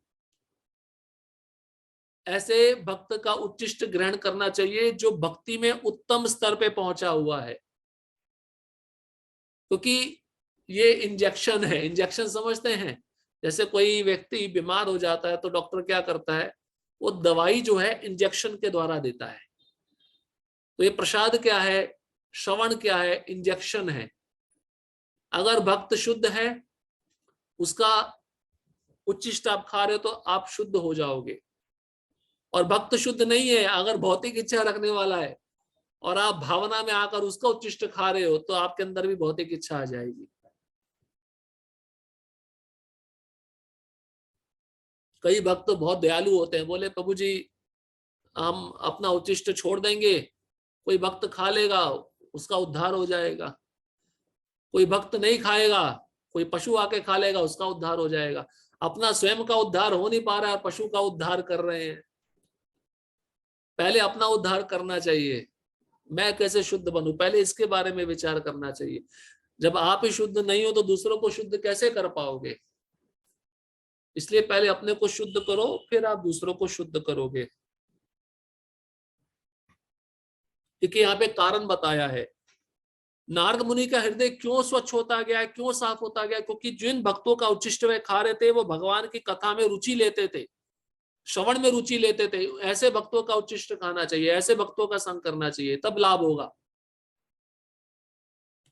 अब ऐसे भक्त का संग ले रहे हो जो कथा में सो रहा है, उसका उच्छिष्ट खाओगे तो आपको भी नींद आएगी, वही गुण आएंगे। ये स्वाभाविक है, ये प्रैक्टिकल है। जैसा संग वैसा रंग। जिस रंग का चश्मा आंख पे डालोगे उसी रंग की दुनिया दिखेगी। इसलिए बुद्धि के अनुसार 3 प्रकार के भक्त है, कनिष्ठ, मध्यम, उत्तम। किसका संग लेना है, लक्षण बताए गए हैं। उन लक्षणों के द्वारा उस भक्त को पहचानना चाहिए, तब उनका संग लेना चाहिए। नारद आगे कहते, तत्रान्वहं कृष्ण कथा प्रयागताम अनुग्रहेणा श्रवणम मनोहरा ताश्रद्धया में अनुपदम विषण्वता प्रिय श्रवस्यंग ममा भवद्रुचि। बहुत ही सुंदर श्लोक है। नारद जी देखिए अपना अनुभव बता रहे हैं।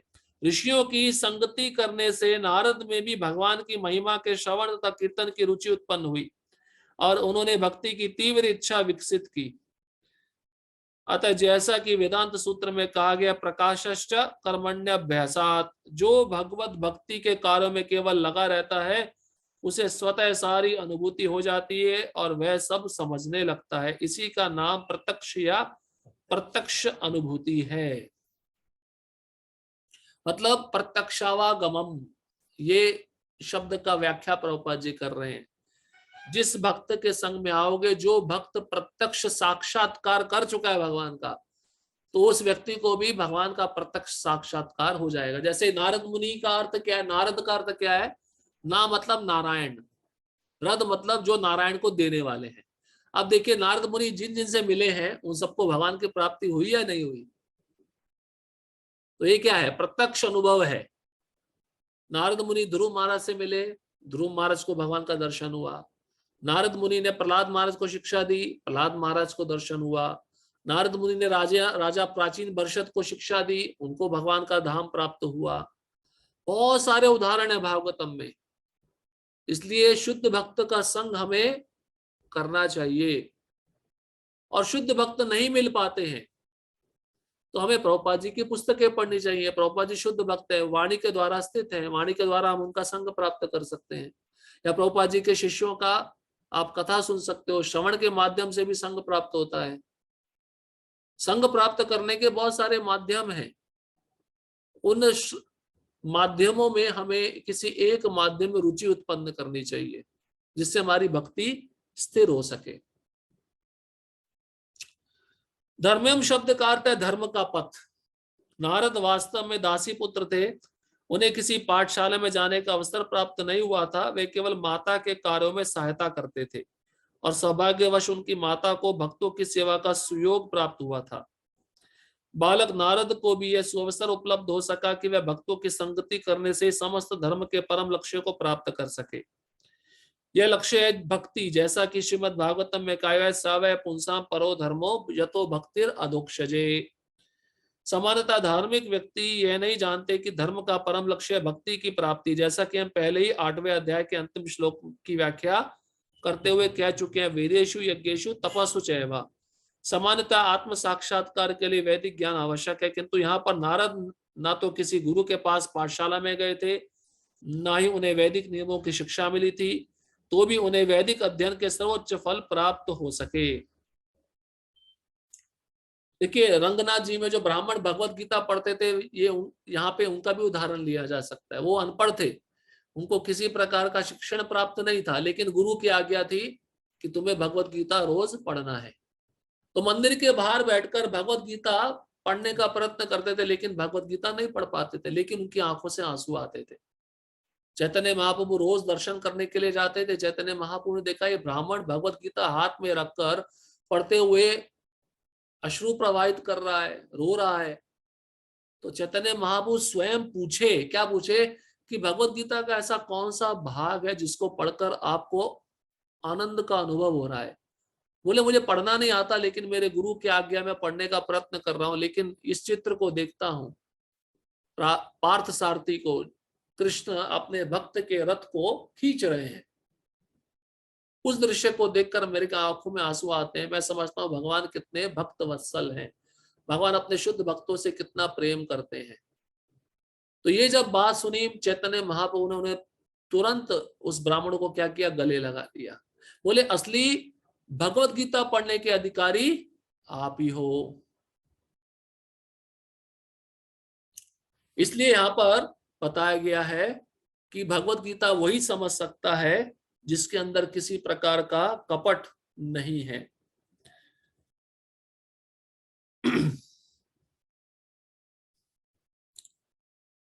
तो नारद मुनि को किसी प्रकार की वैदिक शिक्षा नहीं मिली थी, उन्होंने किसी प्रकार का वैदिक अध्ययन नहीं किया था, फिर भी उनको शुद्ध भक्ति प्राप्त हुई। यह विधि इतनी सशक्त है कि धार्मिक कृत्य के बिना ही मनुष्य सिद्धि पद को प्राप्त होता है। ये कैसे संभव होता है, इसकी भी पुष्टि वैदिक साहित्य में मिलती है। आचार्यवान पुरुषो वेदा।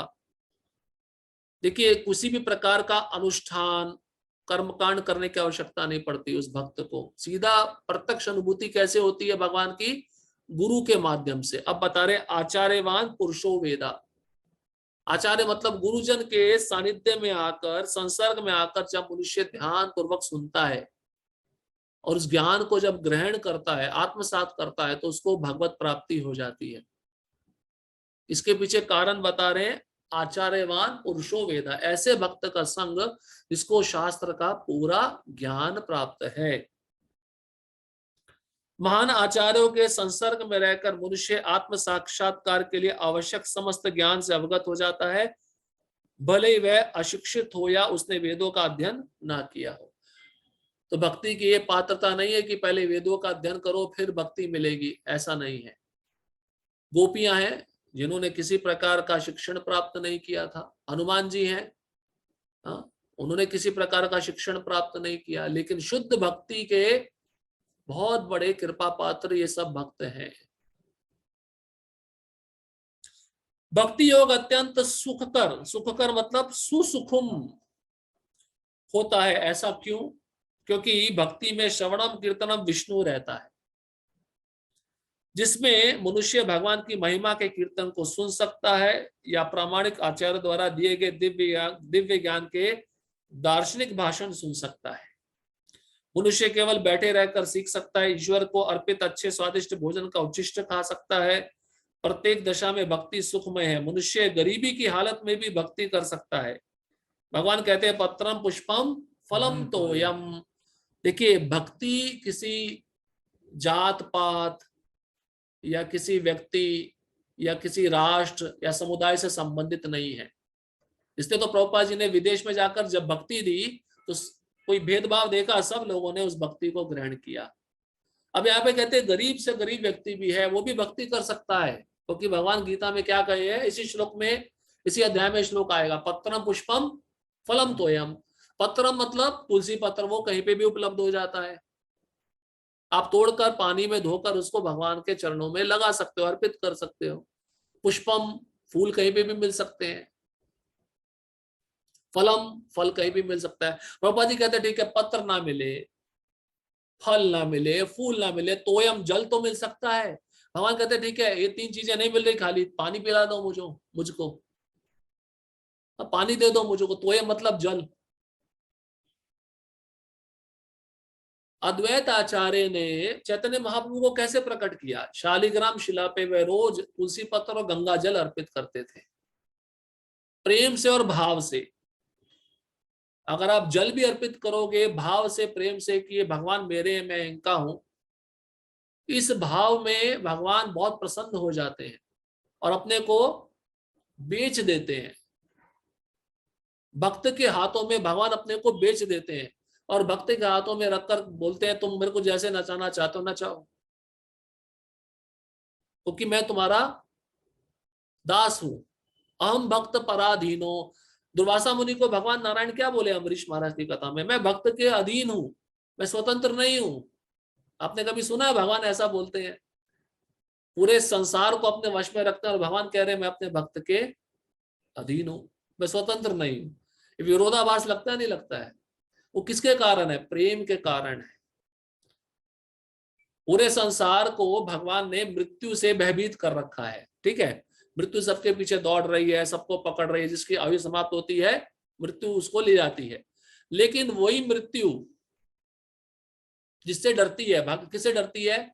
भगवान से डरती है। काल का काल भी भगवान से डरता है। वही भगवान यशोदा माता के सामने हाथ जोड़कर रो रहे हैं, मुझे छोड़ दो, मुझे मत बांधो, मैंने कोई शरारत नहीं की। ये किसके कारण है? प्रेम के कारण है। तो जो काल भगवान से भयभीत रहता है, वो भगवान भक्तों से भयभीत रहते हैं। ये भक्त अभी आएगा, मेरे को पकड़ लेगा, हाथ बांध देगा, मैं कुछ खा नहीं पाऊंगा। भक्त, भगवान ऐसा सोचते हैं मैं बेबस हो गया, मैं कुछ कर नहीं सकता हूं।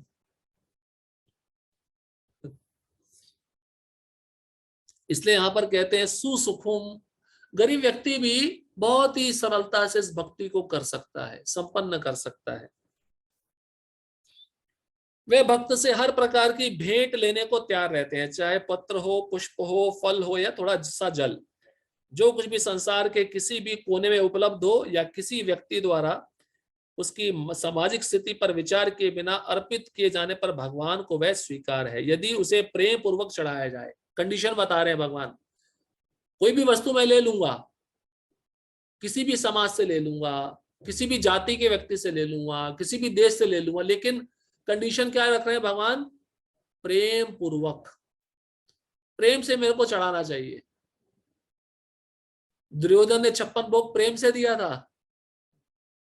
नहीं दिया, इसलिए भगवान नहीं गए। भगवान बोलते हैं मैं भूखा नहीं हूं, और दूसरा क्या, मैं तुम्हारा अतिथि भी नहीं हूं, तुमने मुझे प्रेम पूर्वक नहीं बुलाया तो मैं क्यों आऊं।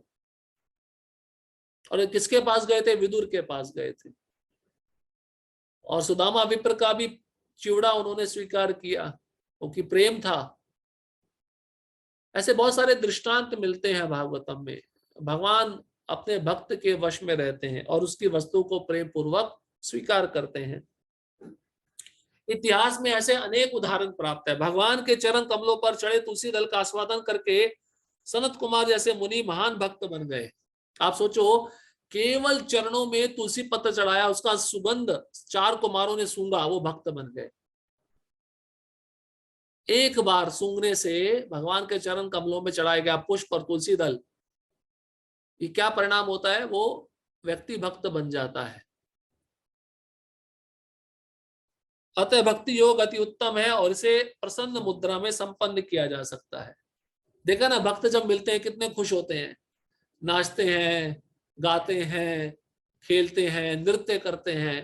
तो भक्ति कैसी है? सुख प्रदान करने वाली है, बहुत सरल है।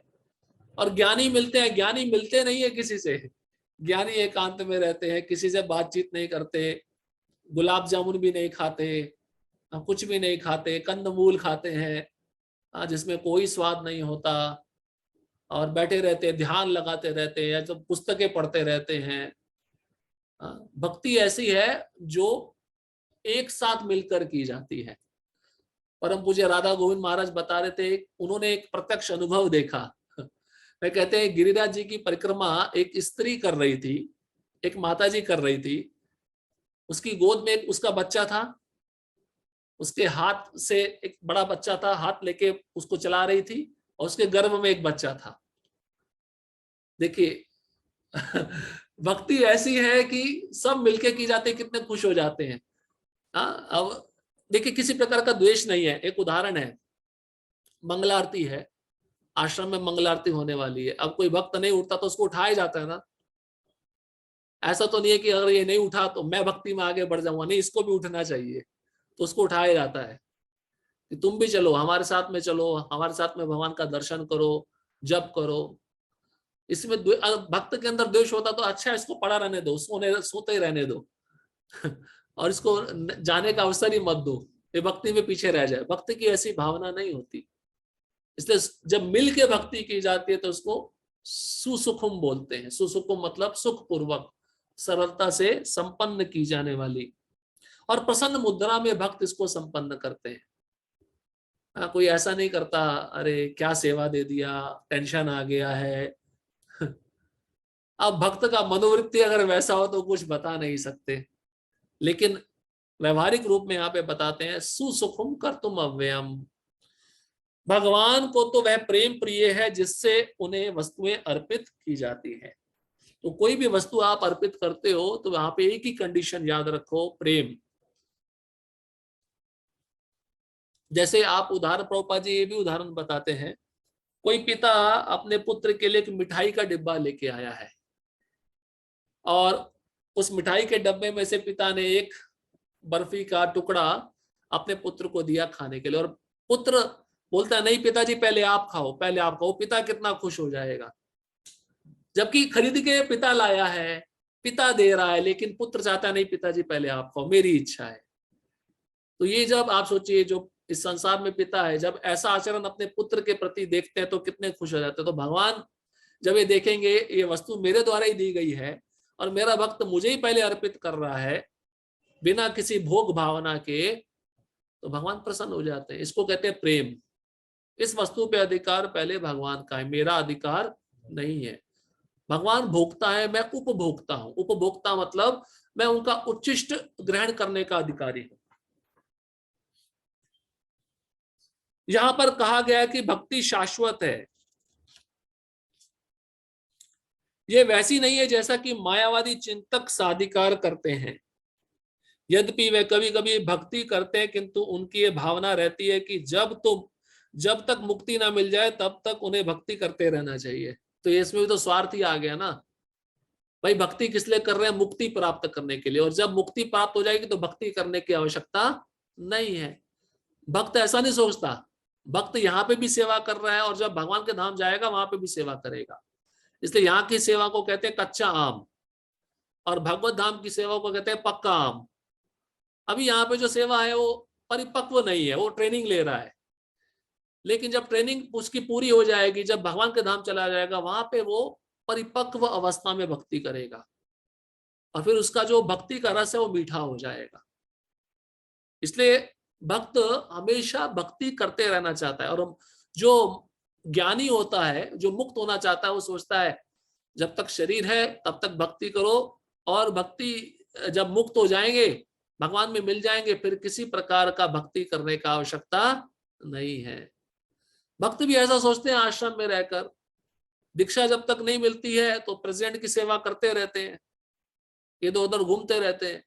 जैसे दीक्षा मिल गई, अभी हम बॉस बन गए, अभी हमें कुछ सेवा करने की जरूरत नहीं है। तो ये विचार भी ज्ञानियों का विचार है।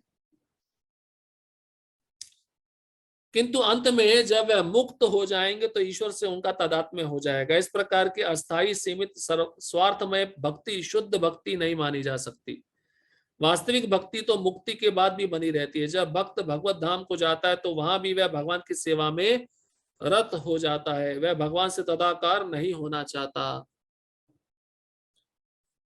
जैसा कि भगवत गीता में देखा जाएगा, वास्तविक भक्ति मुक्ति के बाद प्रारंभ होती है। मुक्त होने पर जब मनुष्य ब्रह्म पद पर स्थित होता है, ब्रह्मभूत, तो उसकी भक्ति प्रारंभ होती है। समा सर्वेषु भूतेषु मद भक्तिम लभते पराम।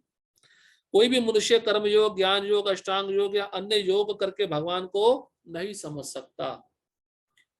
इन योग विधियों से भक्ति योग की दिशा में किंचित प्रगति हो सकती है, किंतु भक्ति अवस्था को प्राप्त हुए बिना कोई भगवान को समझ नहीं सकता। प्रत्यक्ष प्रभुपाद जी भी बारंबार कह रहे हैं, भगवान को समझना है तो भक्ति करनी होगी। कर्म योग, ज्ञान योग, हठ योग, अष्टांग योग, इसको करने से भक्ति में थोड़ी सी प्रगति हो सकती है, लेकिन भगवान को पूरी तरह से नहीं समझ सकता। श्रीमद् भागवत में इसकी भी पुष्टि हुई है कि जब मनुष्य भक्ति योग संपन्न करके विशेष रूप से किसी महात्मा से श्रीमद् भागवत या भगवत गीता सुनकर शुद्ध हो जाता है तो वह कृष्ण विद्या या तत्व ज्ञान को समझ सकता है। एवं प्रसन्न मनसो भगवत भक्ति योगता। जब मनुष्य का हृदय समस्त व्यर्थ की बातों से रहित हो जाता है तो वह समझ सकता है कि ईश्वर क्या है। इस प्रकार भक्ति योग या कृष्ण भावनामृत समस्त विद्याओं का राजा और समस्त गुह्य ज्ञान का राजा है। यह धर्म का शुद्धतम रूप है और इसे बिना कठिनाई के सुख पूर्वक संपन्न किया जा सकता है। अतः मनुष्य को चाहिए कि इसे ग्रहण करे। तो अब इस 9वें अध्याय में भगवान भक्ति का ही वर्णन कर रहे हैं, शुद्ध भक्ति, अनन्य भक्ति। अब भगवान अगले श्लोक में बताते हैं ऐसे लोग जो मेरी भक्ति पर श्रद्धा नहीं रखते वो कहाँ जाते हैं। अभी तो भक्ति के लक्षण बताए कि भक्ति कैसे संपन्न की जाती है, लेकिन अब बताते हैं जो लोग मेरी भक्ति पर श्रद्धा नहीं रखते उनका अंतिम स्थान क्या है, वो कहाँ जाते हैं। श्लोक क्रमांक 3, अश्रद्धान पुरुषा धर्मस्यास्य परंतप अप्राप्य माम निवर्तन्ते मृत्यु संसार वर्तमनि। हे परंतप, जो लोग भक्ति में श्रद्धा नहीं रखते वे मुझे प्राप्त नहीं कर पाते, अतः वे इस भौतिक जगत में जन्म मृत्यु के मार्ग पर वापस आते रहते हैं। अप्राप्य, अप्राप्य का अर्थ है बिना प्राप्त किए, मतलब मुझे प्राप्त नहीं कर पाते। और निवर्तन्ते, निवर्तन्ते मतलब लौटते हैं, वापस आते हैं, कहां पर, मृत्यु संसार वर्तमनि, इस संसार को मृत्यु लोक भी कहते हैं। यहाँ पे दोबारा आते रहते हैं, जाते रहते हैं, आते रहते हैं, जाते रहते हैं, लेकिन मेरे धाम में नहीं आ पाते। कौन लोग? जिनको भक्ति में श्रद्धा नहीं है। और ऐसे कौन से लोग हैं? 4 प्रकार के लोग जो भगवान की शरण में नहीं आते, जो हमने पहले पढ़ा। मूढ़ा, नराधमा, मायावृत ज्ञाना, आसुरीम भावम आश्रिता, ये 4 प्रकार के लोग हैं जिनकी भगवान पर श्रद्धा या उनकी भक्ति पर श्रद्धा नहीं है। तात्पर्य, श्रद्धा विहीन के लिए भक्ति योग पाना कठिन है, यही इस श्लोक का तात्पर्य। श्रद्धा तो भक्तों की संगति से उत्पन्न की जाती है। देखिए श्रद्धा कहां से आती है? भक्तों का संग करने से आती है, उनके संग में बैठकर भगवान की कथा का श्रवण करने से आती है। महापुरुषों से वैदिक प्रमाणों को सुनकर भी अभागे लोग ईश्वर में श्रद्धा नहीं रखते। कभी कभार आपने देखा होगा शुद्ध भक्त प्रवचन कर रहे हैं, कथा कर रहे हैं, लेकिन उसमें बहुत सारे लोग आके बैठ जाते हैं, लेकिन कुछ भी ठीक से सुन नहीं पाते, ना अपने जीवन में उतार पाते हैं, और उनकी श्रद्धा भी विकसित नहीं हो पाती। तो वक्ता भी श्रेष्ठ होना चाहिए, कुछ गुण बताए गए शास्त्रों में, और जो सुनने वाला है वो भी जिज्ञासु होना चाहिए। जैसे परीक्षित महाराज बहुत जिज्ञासु थे, प्रश्न करते रहते थे। और सुखदेव गोस्वामी कैसे थे? उन्होंने पूरी इंद्रियों को नियंत्रण में किया हुआ था, गोस्वामी थे, वैराग्य चूड़ामणि थे, ज्ञान और वैराग्य की मूर्ति थे। ये लक्षण है कुछ वक्ता के और श्रोता के, जब दोनों लक्षण मिलते हैं तब वह संबंध परिपूर्ण होता है। इसलिए कई लोग ऐसे होते हैं जो भक्तों की संगति में आते हैं लेकिन उस उपदेश को गंभीरता पूर्वक स्वीकार नहीं करते, ये उनका दुर्भाग्य है। वे झिझकते रहते हैं और भगवत भक्ति में दृढ़ नहीं रहते। अब झिझकते कैसे रहते हैं?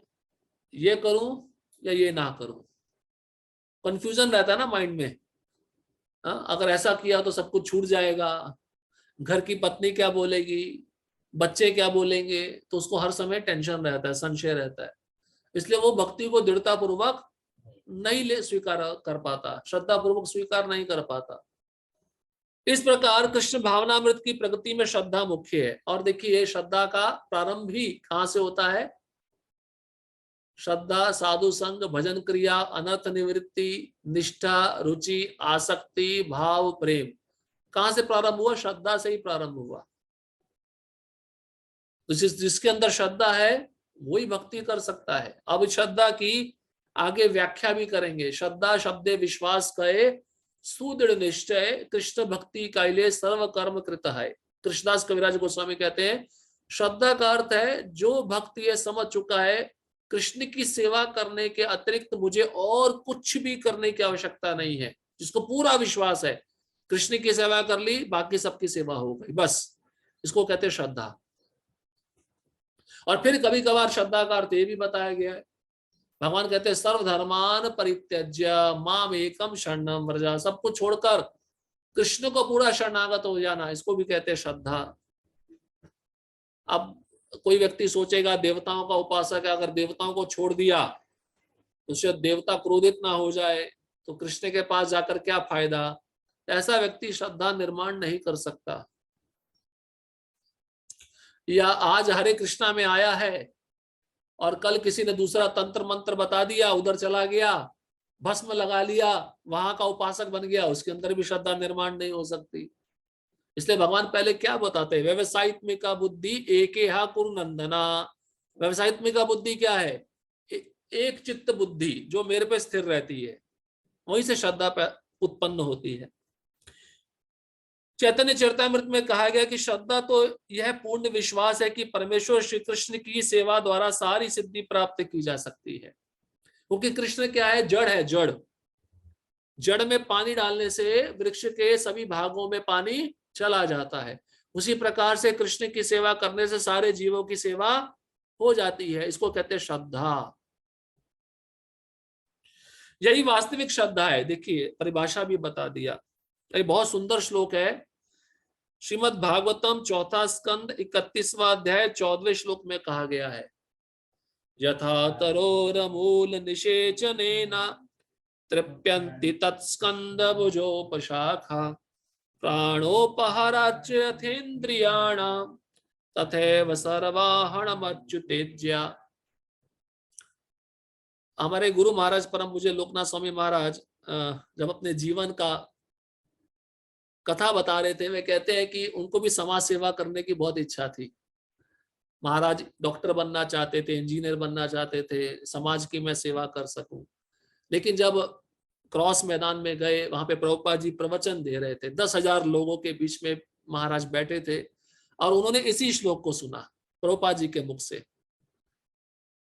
ये श्लोक का अर्थ क्या है कि जड़ में पानी डालने से वृक्ष के सभी शाखाओं में पानी पहुंच जाता है, पोषण हो जाता है। वृक्ष की टहनियां, पत्ते, फूल, फल, सबका पोषण हो जाता है। तो फिर प्रभुपाद जी बोले, केवल कृष्ण की सेवा करने से 84 लाख जीवों की सेवा हो जाती है। इस बात को सुनकर महाराज पूरा, उनके मन में किसी प्रकार का संशय नहीं रहा। उनका पूरा माइंड फिक्स हो गया, अभी मुझे कृष्ण भावना अमृत ही करना है और प्रभुपाद को शरणागत होना है। ये उसको कहते हैं कि शुद्ध भक्त के मुख से सुनते ही व्यवसायित्व का बुद्धि प्रकट हो गई। तभी गुरु महाराज ने पूरा जीवन प्रभुपाद जी को समर्पित कर दिया। देखा जाए तो सबसे बड़ी सेवा, सबसे बड़े समाज की सेवा भक्त कर रहे हैं, ये डॉक्टर इंजीनियर नहीं कर रहे। क्योंकि जन्म मृत्यु के चक्र से मुक्त करना जीव को, ये कोई साधारण काम नहीं है।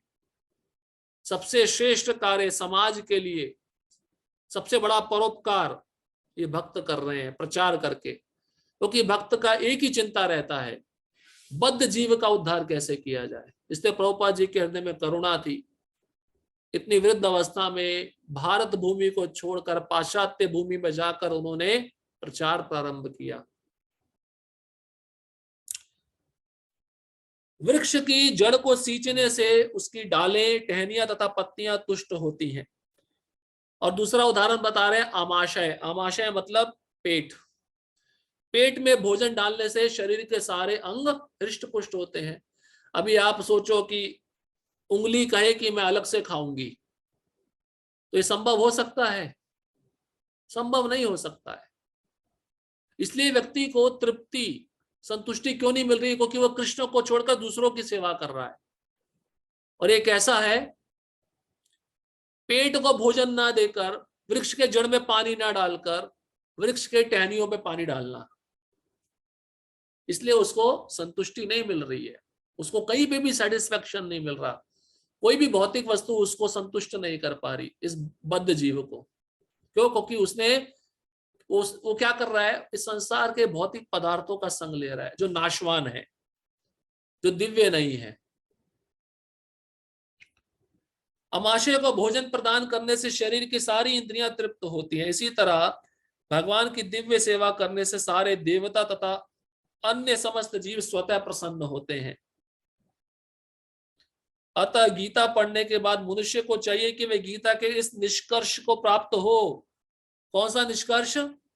मनुष्य को अन्य सारे कार्य छोड़कर भगवान कृष्ण की सेवा करनी चाहिए। तो आप सभी भगवत गीता सुन रहे हो, इस सुनने के बाद आपको यही करना है, सब कुछ घर छोड़ के मंदिर में आ जाना है और मंदिर में रहकर राधा श्याम सुंदर की सेवा करनी है। तब गीता पढ़ना सफल होगा, नहीं तो सफल नहीं होने वाला। ये प्रभुपाद जी लिख रहे हैं, मैं नहीं लिख रहा। यदि वह इस जीवन दर्शन से विश्वस्त हो जाता तो यही श्रद्धा है। देखिए, श्रद्धा बहुत सरल है। कैसे सरल है? कोई भक्त ये भी समझ लिया कि कृष्ण की सेवा करने से सारे जीवों की सेवा हो जाती है, मुझे अलग से किसी जीव की सेवा करने की आवश्यकता नहीं है, इसको श्रद्धा कहा गया है, पूर्ण श्रद्धा। इस श्रद्धा का विकास कृष्ण भावनामृत की विधि है। ये श्रद्धा भक्ति की जो क्रमिक विकास है वो श्रद्धा से शुरू होता है। हमारी भौतिक श्रद्धा बहुत रहती है ना संसार में। कैसी श्रद्धा? हम पैसा पहले देते हैं और गाड़ी हमको बाद में पहुंचाती है, श्रद्धा है क्योंकि पहुंचाएगी। हाँ? बाल काटने भी जाते हैं तो बड़े आराम से जो बाल काटने वाला नाई होता है उसके सामने गर्दन रख देते हैं और बड़े आराम से काटता रहता है, उसको पता ही नहीं काटेगा। ये भौतिक श्रद्धा है। इन जीवों पे हम कितनी जल्दी श्रद्धा रखते हैं, लेकिन जब भगवान पे श्रद्धा रखने की बात आती है तो हम कॉम्प्रोमाइज करते हैं। जो हमेशा हमारे साथ में रह रहे हैं, हम किसी भी शरीर में जाएं, कुत्ते के, सूअर के, गधे के, भगवान हमेशा परमात्मा रूप में साथ है, और उस पर श्रद्धा नहीं है। उस पर श्रद्धा कैसी है? अगर इसके पास गए तो ये छीन लेगा। हरिष्य तद धनम शनय। युधिष्ठिर महाराज को कृष्ण क्या कहते हैं? कृष्ण कहते हैं देखो, मान लो किसी भक्त के अंदर मेरी भक्ति करने की भी इच्छा है और साथ ही साथ भोग करने की भी इच्छा है संसार की, तो मैं सबसे पहला कार्य करता हूं, उससे सारा भोग छीन लेता हूं, उसको कंगाल कर देता हूं। प्रभुपाद जी बहुत खुश हुए थे। प्रभुपाद जी के पास अपना पूरा लेबोरेटरी था, मेडिसिन का फैक्ट्री था, वो जल गया। प्रभुपाद जी बोले, जब उनको खबर मिली कि आपका इतना बड़ा बिजनेस था, व्यापार था, जल गया, प्रभुपाद जी हंसने लगे। प्रभुपाद जी बोले, मेरी आखिरी आसक्ति थी वो भी कृष्ण ने छीन ली। इसके पीछे कारण क्या है? अब कृष्ण चाहते हैं कि मैं उनको शरणागत हो जाऊं। भगवान ऐसा क्यों करते हैं? क्योंकि भगवान ये समझ लेते हैं जब तक मैं इससे भोग नहीं छीनूंगा तब तक ये मेरे पास नहीं आएगा, मेरे को शरणागत नहीं होगा, इसलिए भोग छीन लेते हैं। अब भोग जब छिन गया तो संसार के संबंध भी टूट जाते हैं। अनुभव है या नहीं है? पैसा होगा तो सारे संसार के सगे संबंधी आएंगे घर पे, पूछेंगे आप कैसे हो, बहुत अच्छे हो। जैसे ही दिवालिया हो गए, पैसा खत्म हो गया, कोई पूछने नहीं आएगा। फिर उस व्यक्ति को लगता है, उस भक्त को लगता है अभी मेरा एक ही आश्रय है, वो है कृष्ण। और वास्तव में कृष्ण ही एक आश्रय है। हम इस संसार में झूठे आश्रय बना के बैठे हुए हैं। मरते समय हमको ये कोई बचा लेगा, डॉक्टर बचा लेगा। डॉक्टर भी ऑपरेशन करने से पहले लिखवा लेता है मैं जिम्मेदार नहीं हूं। देखो कितना आपसे पैसा भी लेगा और लिखवा भी लेगा मैं जिम्मेदार नहीं हूं। इससे बड़ा धोखा कौन देने वाला है संसार में आपको? व्यक्ति पैसा ले तो गारंटी भी लेता है ना कि मैं बचाने का प्रयत्न करूंगा, इतना तो बोल सकता है, लेकिन डॉक्टर बोलता है नहीं, मैं आपको बचा नहीं सकता हूं, आपको अभी ऊपर वाला ही बचाएगा, इसलिए आप उससे प्रार्थना करो। अल्टीमेटली उस डॉक्टर को भी पता है मैं एक इंस्ट्रूमेंट हूं और मैं भगवान के हाथ की कठपुतली हूं और उनके आदेशानुसार कार्य कर रहा हूं। इसलिए श्रद्धा बहुत जरूरी है। आध्यात्मिक श्रद्धा होनी चाहिए, गुरु के ऊपर, गुरु की वाणी पे श्रद्धा होनी चाहिए। प्रभुपाद के अंदर ये श्रद्धा थी। कुछ भी नहीं है, देखो जेब में 40 रुपया है और बूढ़ा व्यक्ति 70 साल का है, अमेरिका की ठंड। कल ही हम भक्ति वैभव की कक्षा में हम सुन रहे थे, जो भारतीय भूमि के लोग हैं, भारत भूमि में जन्मे हैं, वे तपस्वी शरीर होता है उनका, तपस्या वाला शरीर होता है। वो एडजस्ट कर लेते हैं, जैसे लाइट नहीं है, गर्मी के समय पंखा नहीं चल रहा, तो भारत के लोग एडजस्ट कर लेते हैं। हाँ, कहीं ट्रेन में सफर कर रहे हैं, सीट नहीं मिली तो खड़े रहेंगे, तपस्या ही है ना। भारत भूमि के लोग तपस्या करने के आदी है क्योंकि ये तपोभूमि है। लेकिन पाश्चात्य जगत के लोग ये भोग भूमि है, उनको भोग के बिना नहीं रहा जाएगा, उनको सब सुख सुविधा चाहिए। आप सोचिए, अगर हम भारत भूमि पे जन्म लेकर कृष्ण के अंदर श्रद्धा विकसित नहीं कर सकते तो फिर मरने के बाद हम कहाँ जाएंगे? भगवान ने हमको अवसर दिया है, और प्रभुपाद जी के सानिध्य में आकर तो हमारा क्या कहते हैं, कृष्ण भावना भावित जीवन तो और प्रगति करना चाहिए और गंभीर बनना चाहिए। अब श्रद्धा का विकास जब होता है तो कृष्ण भावना मृत में प्रगति होती है। कृष्ण भावना भावित व्यक्तियों की 3 कोटियां हैं। अब देखिए वही कनिष्ठ, मध्यम और उत्तम 3 कोटि के भक्तों का वर्णन हो रहा है। तीसरी कोटि में वे लोग आते हैं जो श्रद्धा विहीन है। ऐसे यदि ऐसे लोग ऊपर ऊपर भक्ति में लगे भी रहे तो उन्हें सिद्ध अवस्था प्राप्त नहीं हो पाती। संभावना यही है कि वे लोग कुछ काल के बाद नीचे गिर जाएं। वे भले ही भक्ति में लगे रहे किंतु पूर्ण विश्वास तथा श्रद्धा के अभाव में कृष्ण भावनामृत में उनका लगा रह पाना कठिन है। इसको कहते हैं कनिष्ठ अधिकारी, जो कभी कभी मंदिर में आता है, भक्तों से कोई संबंध नहीं, भगवान को प्रणाम करता है, लेकिन दूसरे मंदिरों में भी जाता है, वहां के उपदेशों को भी मानता है, स्वामी समर्थ, ये समर्थ वो समर्थ, महाराष्ट्र में बहुत सारे समर्थ हैं, तो ये कनिष्ठ अधिकारी है, ये भक्ति में ज्यादा समय टिक नहीं पाएगा। अपने प्रचार कार्यों के दौरान हमें इसका प्रत्यक्ष अनुभव है कि कुछ लोग आते हैं और किन्हीं गुप्त उद्देश्यों से कृष्ण भावनामृत को ग्रहण करते हैं, किंतु जैसे उनकी आर्थिक दशा कुछ सुधर जाती है तो वे इस विधि को त्याग कर पुनः पुराने ढर्रे पर लग जाते हैं। है या नहीं है? भगवान के पास आए हैं, ये चाहिए वो चाहिए, बहुत बार लिस्ट निकाल लेते हैं, और भगवान बहुत दयालु है हमारे कृष्ण, इच्छा पूरी भी कर देते हैं, लेकिन जैसी इच्छा पूरी हो गई आना बंद। या देखा होगा, भगवान अगर परीक्षा में पास कर दोगे तो 108 नारियल चढ़ाऊंगा, परीक्षा में पास हो गए तो 108 नारियल भी नहीं चढ़ते।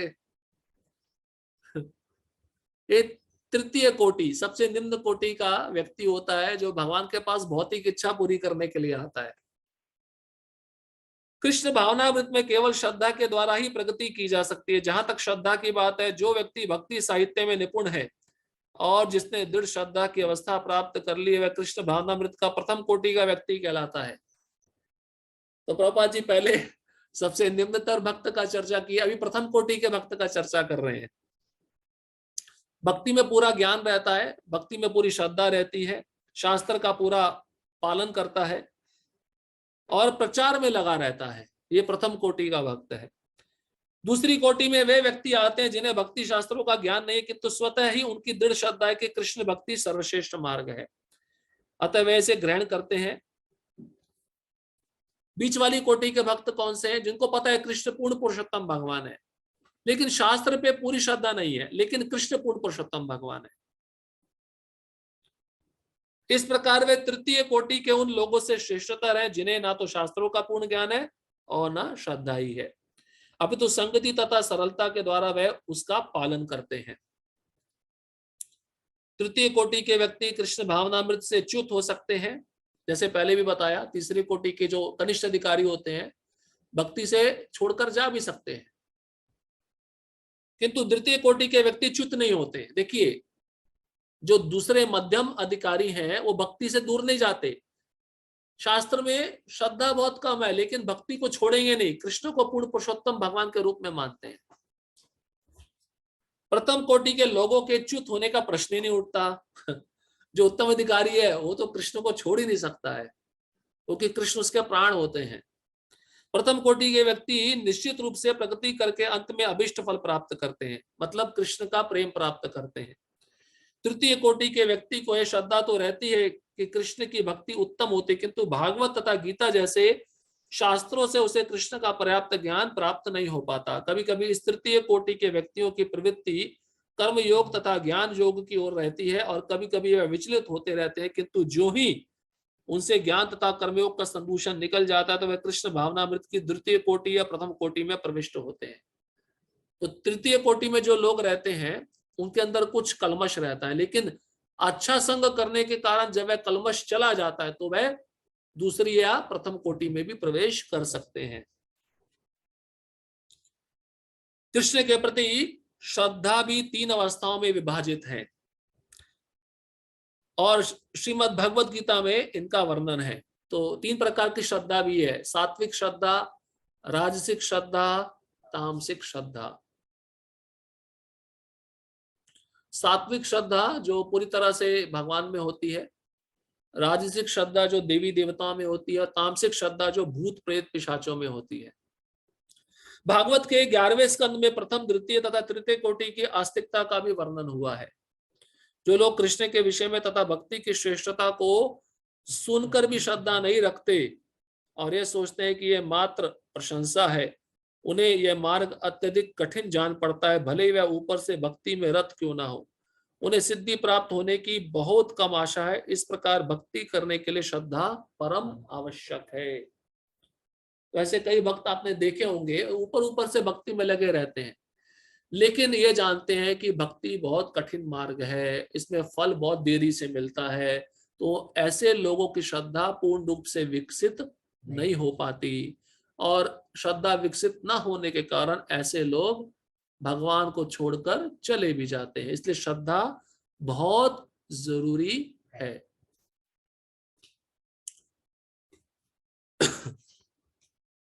श्लोक क्रमांक 4। अब देखिए चौथे श्लोक में भगवान अपना ऐश्वर्य ज्ञान बताना प्रारंभ कर रहे हैं कि उनका इस जगत से संबंध क्या है।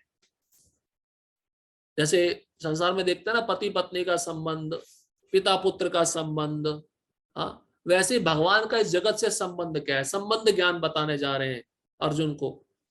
इसको ऐश्वर्य ज्ञान भी कहते हैं। मया ततमिदं सर्वं जगदव्यक्तमूर्तिना मतस्थानि सर्वभूतानि न चाहं तेष्वस्थिता। यह संपूर्ण जगत मेरे अव्यक्त रूप द्वारा व्याप्त है, समस्त जीव मुझ में है किंतु मैं उनमें नहीं हूं।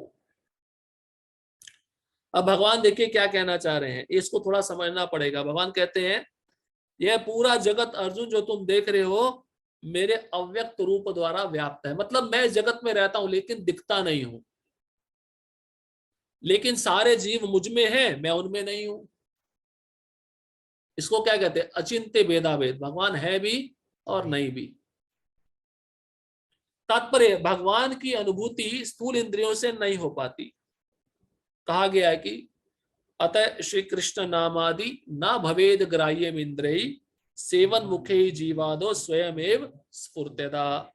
भगवान श्री कृष्ण के नाम, यश, लीलाओं आदि को भौतिक इंद्रियों से नहीं समझा जा सकता। भौतिक इंद्रियां मतलब जो अभी वर्तमान स्थिति में हमको प्राप्त है। इन आंखों से हम भगवान को नहीं देख सकते, कानों से हम भगवान के शब्द को नहीं सुन सकते। नहीं सुन सकते मतलब उस शब्द में हमें आनंद नहीं आ रहा, दिव्यता महसूस नहीं हो रही। हम कर तो रहे हैं, सुन तो रहे हैं, लेकिन औपचारिकता के रूप में। जैसे मैकेनिकल होता है ना, एक मशीन है, उसका एक बटन है, बटन दबाया तो मशीन चालू हो गई, माला हाथ में पकड़ा तो नाम चालू हो गया, लेकिन रुचि नहीं है, औपचारिकता के रूप में कर रहे हैं। लेकिन स्थूल इंद्रियों के द्वारा वह रुचि उत्पन्न नहीं हो पाती, क्योंकि इंद्रियां भोग विषयों में लगी हुई हैं। जो सचमुच समुचित निर्देशन से भक्ति में लगा रहता है, समुचित निर्देशन से मतलब गुरु के मार्ग निर्देशन में, उसे ही भगवान का साक्षात्कार हो पाता है। इसका मतलब भक्ति स्वतंत्र रूप से नहीं की जा सकती। किसका निर्देशन जरूरी है, गुरु का निर्देशन जरूरी है। इसलिए दीक्षा लेना बहुत आवश्यक है। गुरु पादाश्रयम, प्रभुपाद जी यहाँ पे दीक्षा के विषय में भी बता रहे हैं, बिना गुरु के भक्ति में साक्षात्कार नहीं होगा। और कई दीक्षा ले लेते हैं, उनको भी साक्षात्कार नहीं होता। क्यों? क्योंकि वह गुरु की आज्ञा का ठीक से पालन नहीं किए। इसलिए दीक्षा लेना भी जरूरी है और गुरु की आज्ञा का पालन करना भी जरूरी है, तभी साक्षात्कार होगा। ब्रह्म संहिता में कहा गया, प्रेमांजन छुरित भक्ति विलोचनेना संता सदैव हृदयेषु विलोकयन्ति। यदि किसी ने भगवान के प्रति दिव्य प्रेमा भी रुचि उत्पन्न कर ली है तो वह सदैव अपने भीतर तथा बाहर भगवान गोविंद को देख सकता है। तो भगवान को कैसे देखा जाता है? प्रेम की आंखों से, भौतिक आंखों से नहीं। प्रेम की आंखें कैसे होंगी? जब आप इन भौतिक आंखों को भगवान की सेवा में लगाते रहोगे। नित्य लगाने से क्या होगा? ये इंद्रियां शुद्ध होंगी और शुद्ध होने पर फिर भगवान के प्रति प्रेम प्रकट होगा, और प्रेम जब प्रकट होगा तो भगवान आपको हर जगह दृष्टिगोचर होंगे। इस प्रकार वह सामान्य जनों के लिए दृश्य नहीं है। यहाँ पर कहा गया है कि यद्यपि भगवान सर्वव्यापी हैं और सर्वत्र उपस्थित रहते हैं, किंतु वह भौतिक इंद्रियों द्वारा अनुभव गम्य नहीं है। इन इंद्रियों के द्वारा अनुभव नहीं किए जाते ना, क्योंकि इन इंद्रियों की कुछ सीमा है। सीमा समझते हैं? कुछ लिमिट है। आंखें हैं, कुछ ही दूरी तक देख सकते हैं, इसलिए चश्मा लगाना पड़ता है। तो चश्मा भी हमें पूरा मदद नहीं कर पाता। कान जो है कुछ दूरी का सुन सकते हैं, उससे अधिक दूर वस्तु होगा उसका आवाज हमको नहीं आएगा।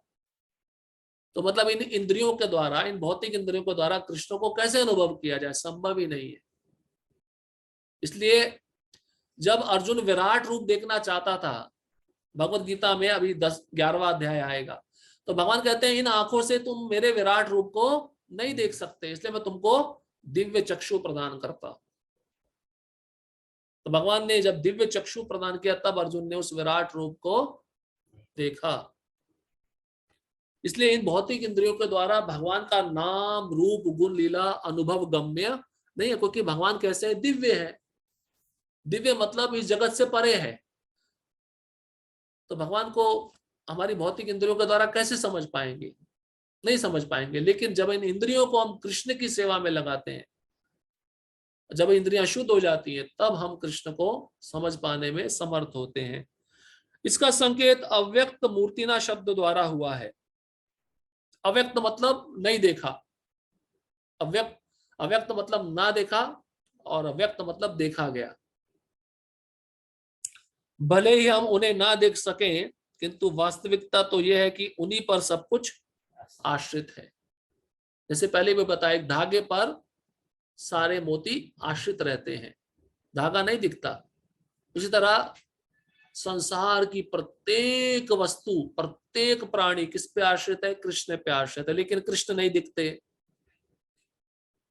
जैसा कि 7वें अध्याय में बताया जा चुका है, संपूर्ण दृश्य जगत उनकी दो विभिन्न शक्तियों, परा या आध्यात्मिक शक्ति तथा अपरा या भौतिक शक्ति का संयोग मात्र है। ये शरीर भी दोनों शक्तियों का संयोग मात्र है ना। अपरा शक्ति क्या है, पृथ्वी, जल, अग्नि, आकाश, वायु, मन, बुद्धि, अहंकार। और आत्मा क्या है, दिव्य, वो पराशक्ति है। दोनों को मिलाकर ये दोनों शक्तियां कार्य कर रही हैं। जिस प्रकार सूर्य प्रकाश संपूर्ण ब्रह्मांड में फैला रहता है, उसी प्रकार भगवान की शक्ति संपूर्ण सृष्टि में फैली है और सारी वस्तुएं उसी शक्ति पर टिकी हैं। तो बहुत अच्छा उदाहरण दिया प्रभुपाद जी। सूर्य आकाश में रहता है ना, लेकिन उसका प्रकाश पूरे ब्रह्मांड में फैलता है। भगवान अपने गोलोक में रहते हैं, लेकिन अपनी शक्तियों के द्वारा इस संसार को चलाते हैं। सारी वस्तुएं उनकी शक्ति पर टिकी हुई हैं। ये जो पृथ्वी भी हवा में चल रही है, अपना ऑर्बिट में घूम रही है, अपनी कक्षा में घूम रही है, वो कृष्ण की शक्ति के कारण है। जितने ग्रह, नक्षत्र, तारे ये हवा के समुद्र में तैर रहे हैं, ये कृष्ण की शक्ति के कारण है। फिर भी किसी को इस निष्कर्ष पर नहीं पहुंचना चाहिए कि सर्वत्र फैले रहने के कारण भगवान ने अपनी व्यक्तिगत सत्ता खो दी है। भगवान हर जगह बट गए शक्तियों के रूप में, इसलिए भगवान का रूप ही नहीं है, ऐसा नहीं होना चाहिए। अरे कल उदाहरण बताता ना पेड़ का, पेड़ एक ही जगह पे रहता है, पतझड़ आती है, पत्ते गिर जाते हैं, नए पत्ते आते हैं, फल फूल लगते हैं, पेड़ वही है। उसी प्रकार से सूर्य दूसरा उदाहरण है, आकाश में रहता है लेकिन सब जगह प्रकाश वितरण करता है। हाँ, कहीं बट तो नहीं गया सूर्य। पेड़, उससे कितने फल फूल निकलते हैं, पत्ते निकलते हैं, तो पेड़ बट जाता है, नहीं बढ़ता। उसी प्रकार से भगवान अपने गोलोक में रहकर शक्तियों के द्वारा इस संसार में रहते हैं, तो भगवान अपनी शक्तियों द्वारा बट नहीं जाते। गोलोक एव निविशति अखिलात्म भूतो। ऐसे तर्क का निराकरण करने के लिए ही भगवान कहते हैं मैं सर्वत्र हूं और प्रत्येक वस्तु मुझ में है तो भी मैं पृथक हूं। मतलब सारी वस्तुएं मुझ में है फिर भी मैं अलग हूं। भगवान कहते हैं मैं सब जगह हूं, सारी वस्तुएं मुझ में है लेकिन मैं फिर भी अलग हूं। आश्चर्यचकित होता है नहीं होता सुनने में? कोई व्यक्ति ऐसा कर सकता है, मैं सब जगह हूं, सारी वस्तुएं मेरी हैं लेकिन मैं उनसे अलग हूं। कोई व्यक्ति एक ही जगह पे रहेगा ना, सब जगह तो नहीं रह सकता है। द्वारका में भगवान कृष्ण ने कितने रूप बनाए थे? 16,108, और सब रानियों के साथ रहते थे। नारद मुनि ने सोचा आज मैं भगवान की लीला देखता हूं, द्वारका में कैसे रहते हैं, कौन सी रानी के साथ कौन सी क्रिया करते हैं। नारद मुनि एक कक्ष में गए तो सत्यभामा के साथ चौसर खेल रहे हैं भगवान। दूसरे कक्ष में गए, दूसरे महल में गए तो वहां पे रुक्मिणी के साथ भोजन कर रहे हैं। तीसरे महल में गए तो कालिंदी के साथ भगवान कुछ और क्रिया कर रहे हैं। नारद मुनि आश्चर्य में पड़ गए। नारद मुनि बोलते ये परफेक्ट गृहस्थ आश्रम है। भगवान इतना रूप लेके सारी रानियों का पालन पोषण भी कर रहे हैं, सब जगह व्याप्त है ना, सब जगह फैले हैं, सारी वस्तुएं उन्हीं की हैं, लेकिन फिर भी मैं पृथक हूं। पृथक का अर्थ क्या, मैं आसक्त नहीं हूं। आप ऐसा मत सोचना कि मैंने निर्माण किया, मैं आसक्त हो गया। नहीं, मैं आसक्त नहीं होता किसी से। हाँ, मैं अपने भक्तों से आसक्त रहता हूं। अब उदाहरण के द्वारा प्रभुपाद जी तात्पर्य में समझा रहे हैं, बहुत अच्छा उदाहरण देखिए। राजा किसी सरकार का अध्यक्ष होता है और सरकार उसकी शक्ति का प्राकट्य होती है। विभिन्न सरकारी विभाग राजा की शक्ति के अतिरिक्त और कुछ नहीं होते और प्रत्येक विभाग राजा की क्षमता पर निर्भर करता है। तो भी राजा से यह आशा नहीं की जाती कि वह प्रत्येक विभाग में स्वयं उपस्थित हो। ठीक है ना। गवर्नमेंट ऑफ इंडिया, भारत सरकार, ये राजा है ना, उसने एक मुखिया बनाया, प्रधानमंत्री, उसके विभाग बना दिए, बहुत सारे विभाग है, इसलिए शपथ दी जाती है। जब चुनाव बात के बाद नेता लोग जीत जाते हैं, शपथ दी जाती है। कोई किसी को खेल विभाग का मंत्री बनाया जाता है, किसी को वित्त विभाग का मंत्री बनाया जाता है, किसी को रक्षा विभाग का बनाया जाता है। ये सब क्या है, शक्तियां का विस्तार है। अब राजा से आशा नहीं की जाती कि हर एक डिपार्टमेंट में जाके देखे काम कैसा चल रहा है। वो सारे अधिकारियों को एक मीटिंग ले लेता है और चर्चा कर लेता है, बस। भगवान को मीटिंग लेने की भी आवश्यकता नहीं है, सारा रिपोर्ट पहुंच जाता है। तो भगवान इस तरह से कार्य करते हैं, सब में है लेकिन है अलग, लेकिन सब जगह है। यह एक मोटा सा उदाहरण दिया गया। इसी प्रकार हम जितने स्वरूप देखते हैं और जितनी भी वस्तुएं इस लोक में तथा परलोक में विद्यमान है, वह सब भगवान की शक्ति पर आश्रित है। क्योंकि अंडांतरस्थ परमाणु च्यांतरस्तम, भगवान अणु अणु में विद्यमान है। अणु अणु मतलब एटम, एटम मतलब जो बहुत सूक्ष्म होता है, इतना सूक्ष्म होता है जो देखा नहीं जा सकता, उसमें भी भगवान रहते हैं। तो कण कण में भगवान विराजमान है, इसका मतलब सर्वत्र व्याप्त है और सारी शक्तियां उनपे आश्रित है, सारे जीव उनपे आश्रित हैं। सृष्टि की उत्पत्ति भगवान की विभिन्न शक्तियों के विस्तार से होती है। और जैसा कि भगवत गीता में कहा गया, विष्टम एवं इदम कृष्णम, वे अपने साकार रूप के कारण अपनी विभिन्न शक्तियों के विस्तार से सर्वत्र विद्यमान है। सूर्य क्या है, भगवान की शक्ति है। चंद्र क्या है, भगवान की शक्ति है। हवा क्या है, भगवान की शक्ति है। इसके द्वारा भगवान सारे संसार में फैले हुए हैं। रसो हम अपसु कौन्तेय प्रभास्मि शशि सूर्यो, मैं सूर्य और चंद्र का प्रकाश हूं, सूर्य और चंद्र मेरे नेत्र हैं। भगवान की शक्ति है। भगवान इन शक्तियों के द्वारा पूरे संसार में फैले हैं, सर्वत्र विद्यमान है। इस तरह से भगवान अपनी शक्ति को प्रकट करते हैं। हरे कृष्णा कृष्णा कृष्णा हरे हरे, हरे राम राम राम हरे हरे।